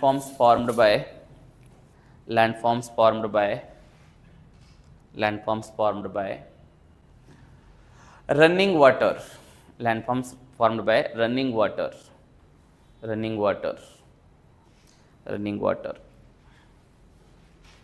running water are known as landforms formed by running water are known as fluvial landforms.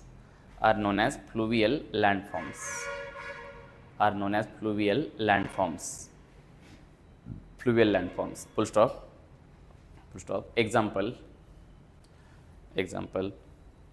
Rivers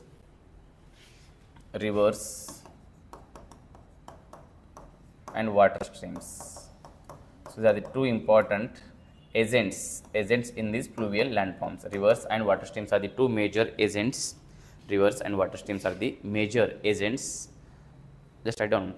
Rivers and water streams are the major agents of formation of fluvial landforms.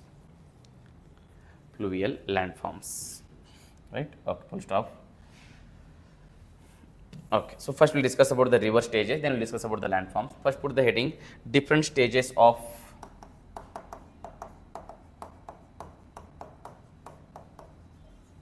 the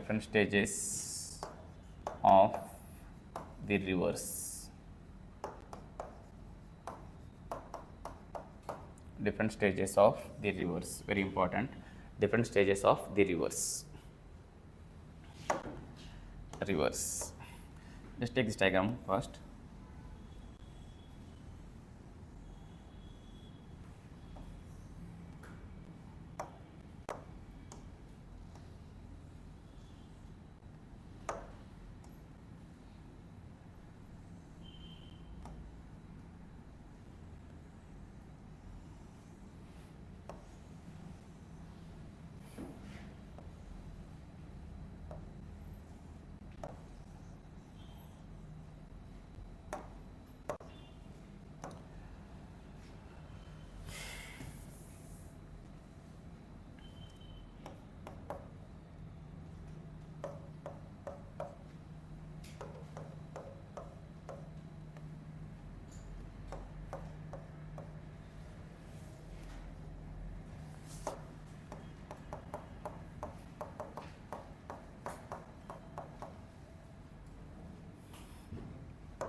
Okay, write down.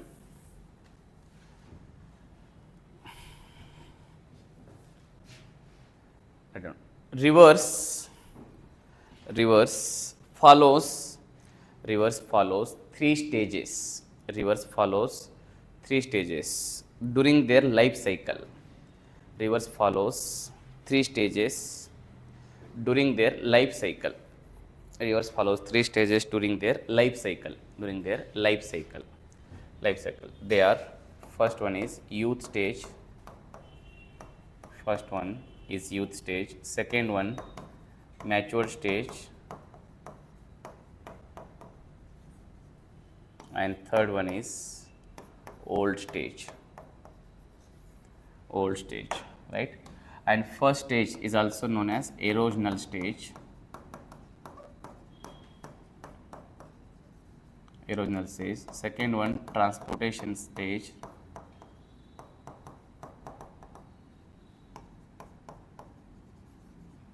And third one, depositional stage. Very important.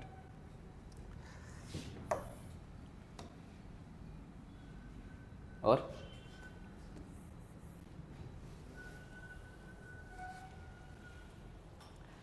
okay, and these stages further consists different processes that we will discuss later in detail.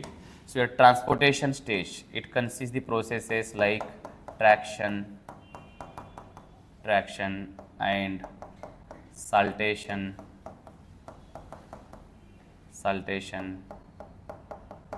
right? Saltation, suspension, and solution. These are the 4 processes during the second stage. And second stage also consists different processes. So like hydration,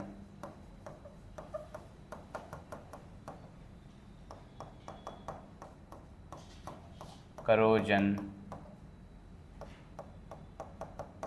corrosion, attrition. They are very important processes, most important. And the question came many times about corrosion, attrition, and even traction, saltation, right? They asked repeatedly in prelims exam also. Now we'll discuss about all these processes in detail. So first put the heading youth stage of the river. First put the heading youth stage of the river. Youth stage. So like that you should know the mind map here. If you know the mind map, you can easily remember many processes, like which process comes under transportation stage, which of the following process comes under erosional stage. Like that they will ask the question. They will give 2-3 examples and they will say which of the following are the processes are associated with erosional stage. Which of the following are the processes associated with transport stage. Like that they can ask the question, right? First one is youth stage. Write down youth stage. Listen, I already have explained youth stage meaning very young stage, energetic stage. And in that stage, the rivers flows with maximum speed and maximum energy. And in the first stage, what type of erosion is dominant? Vertical erosion is dominant. And which erosion is less? Horizontal erosion is less. And that's why depth increases and width almost remains narrow. Write down. During youth stage,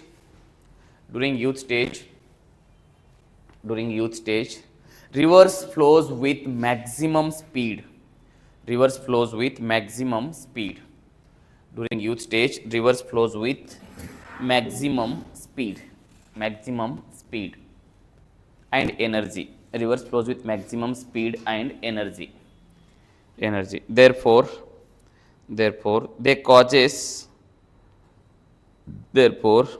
rivers causes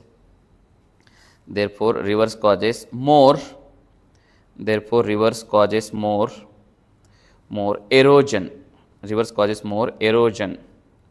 Rivers causes more erosion of materials. Rivers causes more erosion of materials. Rivers causes more erosion of materials. Therefore, first stage or youth stage. Therefore, the first stage or youth stage is also known as erosional stage. Therefore, first stage or youth stage of river. Is also known as erosional stage. Full stop. during youth stage, rivers flows with maximum speed and energy. Rivers flows with maximum speed and energy. During youth stage, rivers flows with maximum speed and energy. Rivers flows with maximum speed and energy. Therefore, they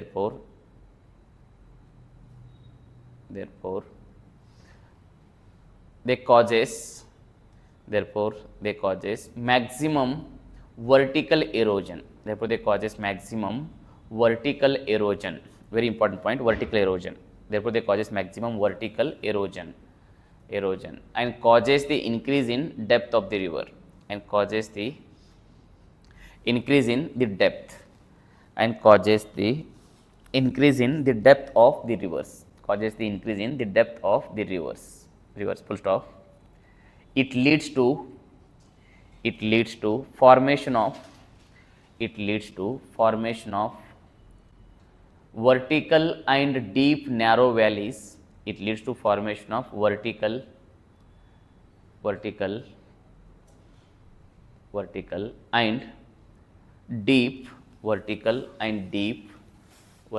and deep narrow valleys. Listen. So vertical and deep narrow valleys. Listen. So this is very deep and a narrow valley. Very deep and narrow valley. Here when the rivers flows with the maximum speed, it causes maximum vertical erosion and leads to formation of deep and narrow valleys. What I mentioned, vertical and deep valleys, comma, waterfalls,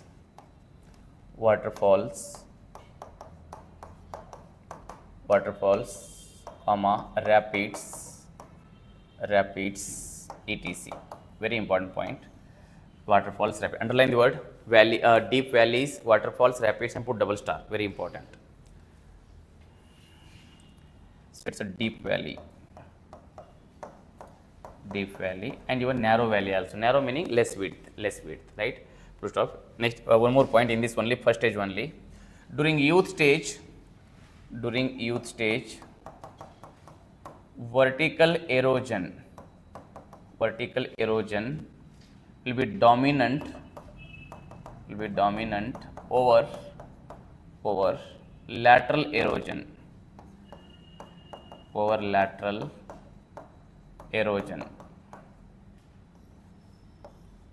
Dominant over lateral erosion,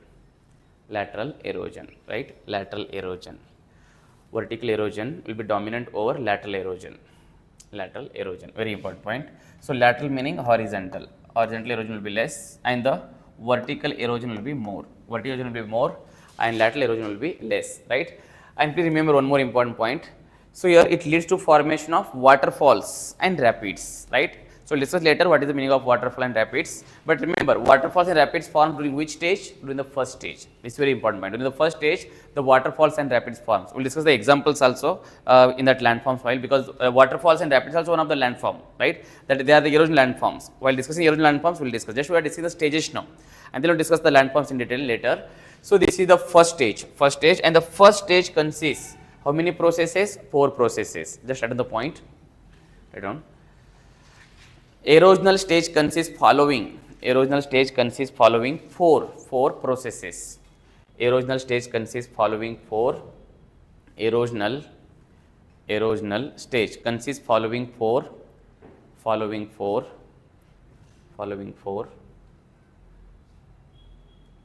processes. Erosional stage consists following 4 processes. Right? Following 4 processes. First, I know all the 4 processes once again: hydration, corrosion, attrition. Hydration, corrosion, and attrition. Right? Hydration, corrosion, attrition. Okay. First, put the heading hydration.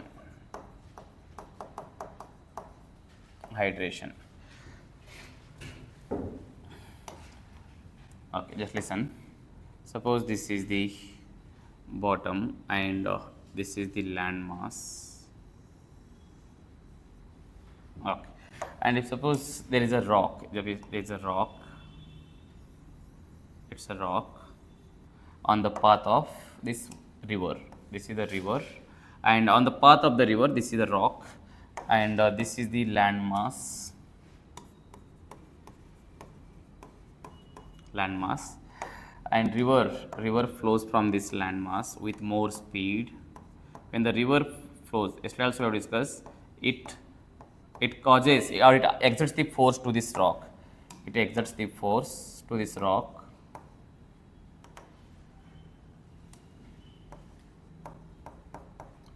right? So this river exerts the force on this rock, and it causes its breakdown, right?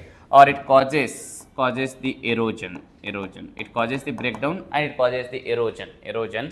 So that we call hydration. Hydration meaning, so when the water flows with more speed, it exerts the force and causes the breakdown of the rocks, or it causes the removal of upper part of the rocks. So that we call hydration. You got this point? So let's take this diagram first. Figure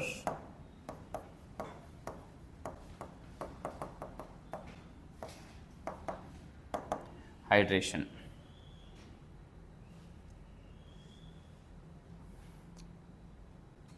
Hydration. Write down.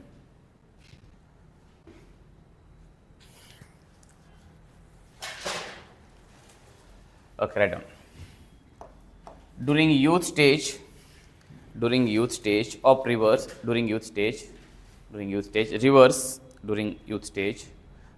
flows with more speed and energy. During youth stage, rivers flows with more speed and energy. During youth stage, rivers flows with more speed and energy. More speed and energy.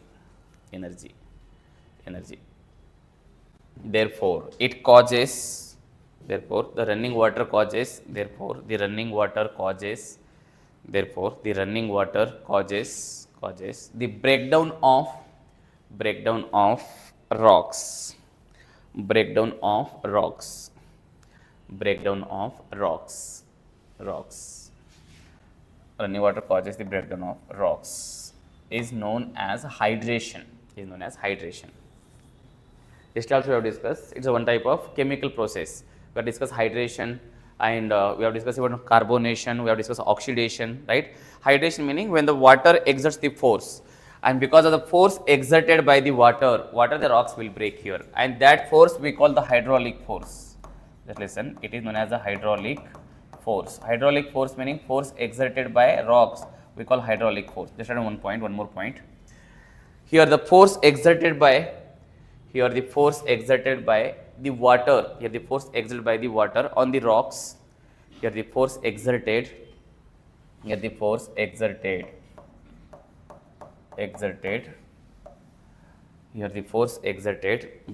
water on the rocks is known as hydraulic force.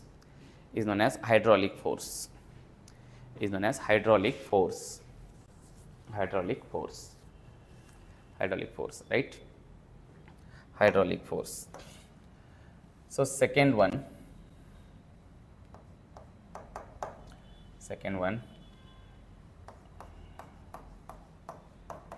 corrosion. Okay, listen. So yesterday also we have discussed here while discussing weathering. If suppose this is the water, rocks, and this rocks remains in contact with water for longer duration. This is the rock.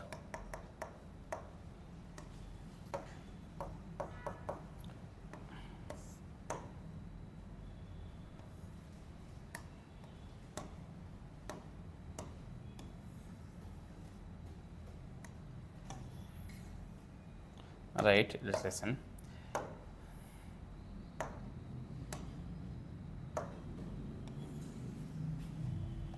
If suppose this rock remains in contact with water for longer duration, right? And these rocks consist the iron, and that iron reacts with oxygen. right? So here iron, that we call Fe, ferrous, it reacts with oxygen in the presence of water, and it leads to formation of rust, and that rust expands and leads to formation of the breakdown of the rocks. That process we call even corrosion also. Corrosion meaning that rusting, that rust formation also we call corrosion, right? So the rust formation takes place, and that also causes the breakdown of the rocks, that we call corrosion. Just write down.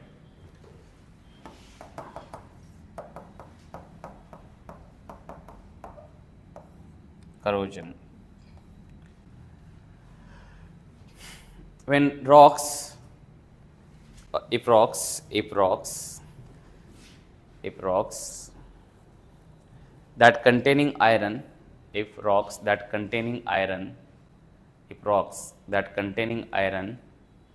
remains in contact with water, and oxygen, rocks that contains oxygen, iron, if rock that consists iron remains in contact with water and oxygen, leads to formation of rust, is also known as corrosion. Leads to formation of rust is also known as corrosion. Leads to formation of rust is also known as corrosion, and that corrosion leads to breakdown of the rocks. Breakdown and erosion of the rocks, that leads to breakdown of the rocks, right? This is the second one, corrosion. That is also one of the process in first stage, youth stage, and it's a process that causes the erosion of the materials, right? Now third one, corrosion,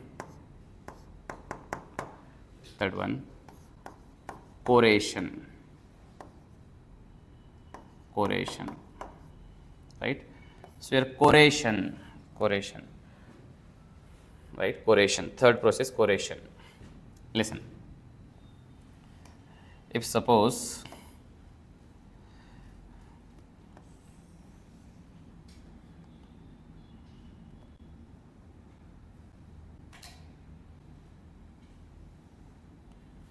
one minute,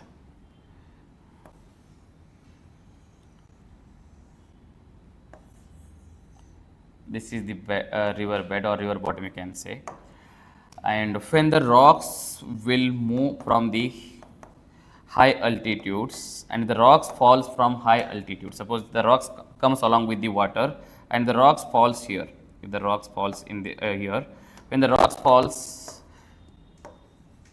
this rocks falls with more force, that the lower part will break. Listen carefully, its lower part breaks. When the rocks falls from high altitude, the lower part breaks into small pieces, right? And that we call corrosion. Corrosion meaning when the large rocks falls from the high altitudes, when it forms from the high altitudes with the help of water, running water, if it falls down, it breaks into small pieces. Listen, when it falls down, it hits the land surface, this is the bottom. When it hits the lower part will break, right? That we call the here corrosion. Corrosion meaning when the rocks during the movement the rocks will fall down, and so due to hitting this land or bottom, the rocks will break. So that we call corrosion, right? Just listen on, I will show you one video. Just see this one. Yesterday also I shown that video, that mud flow video. When the mud flow, the rock was traveling, and when the rock falls with a speed, they breaks into small pieces.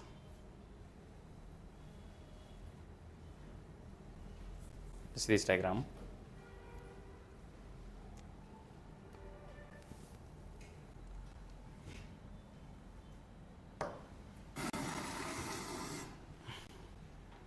Just observe here, the rocks are moving, right? The rocks are transporting, and when these rocks will fall down,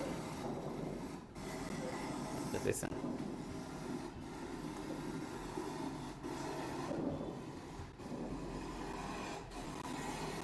Listen, just here. So this we are having here very steep slope. The rocks will fall down here, and when they falls down with more force, they will break into small pieces, and that we call corrosion. Just see this one. This is the rocks are falling down.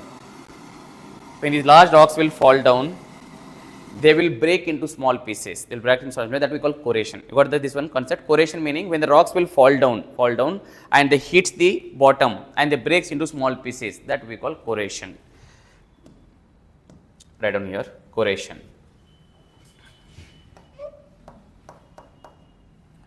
Write down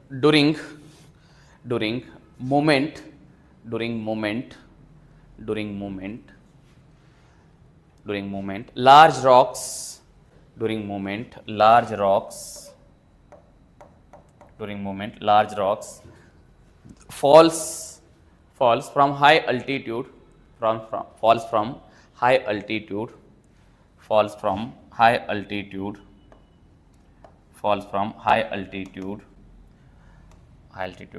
and hits the ground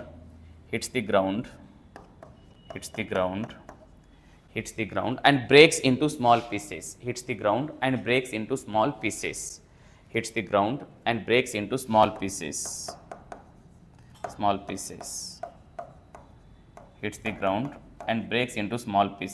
is known as corrosion. It should not get confused between corrosion and corrosion. That one alphabet will change the answer. That is corrosion. It is corrosion. Right? Corrosion. Now, fourth one, attrition.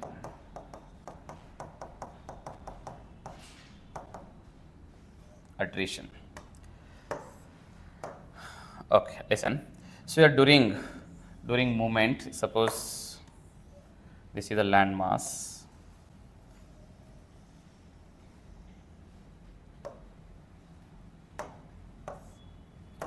So during the movement, here two rocks will collide each other. This is one rock. This is another rock. During their movement, the rocks will collide each other.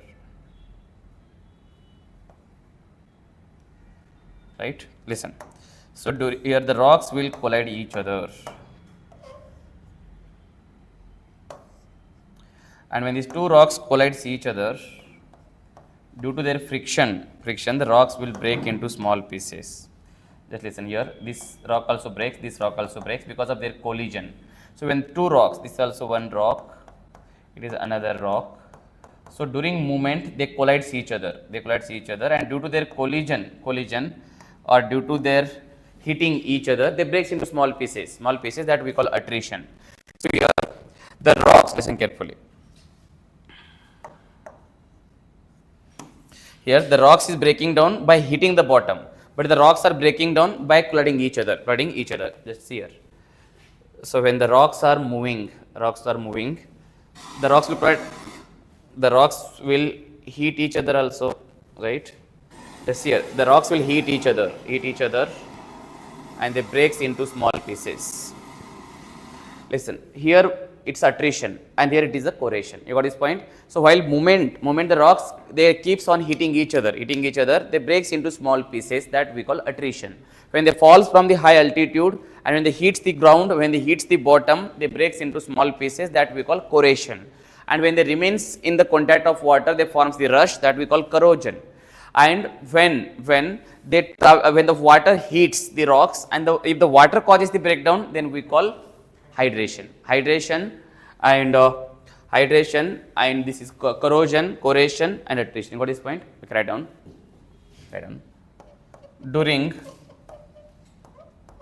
During movement,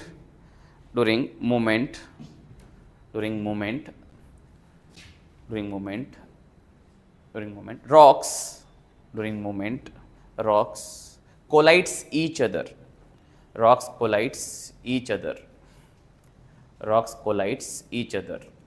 And breaks into small pieces or breaks into smaller pieces.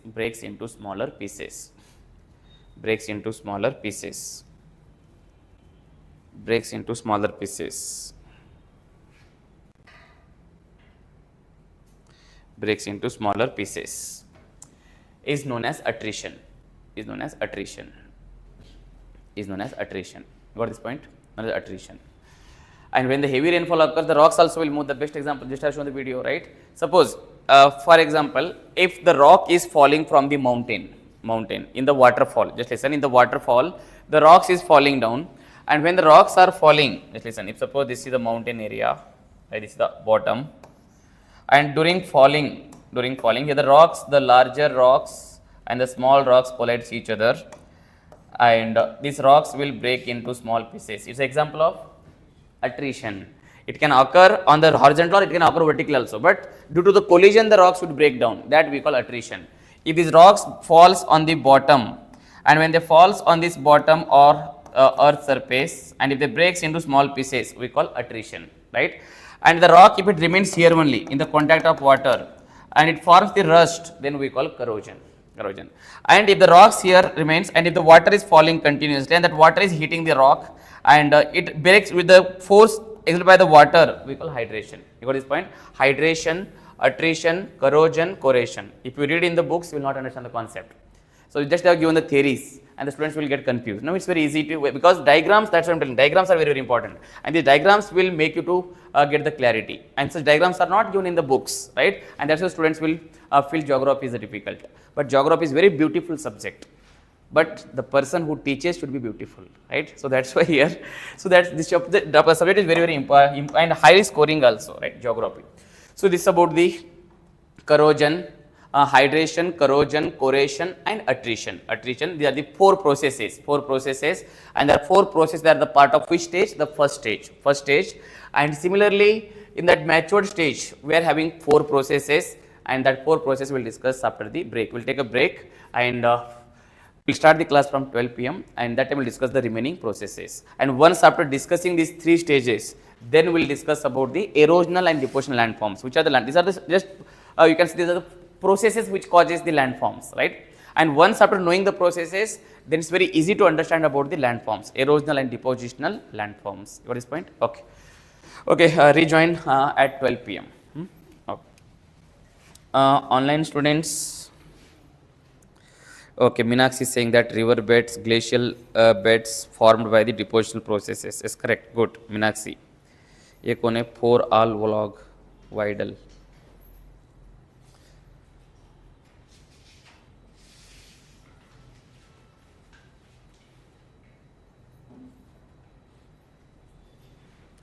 Okay, ठीक है.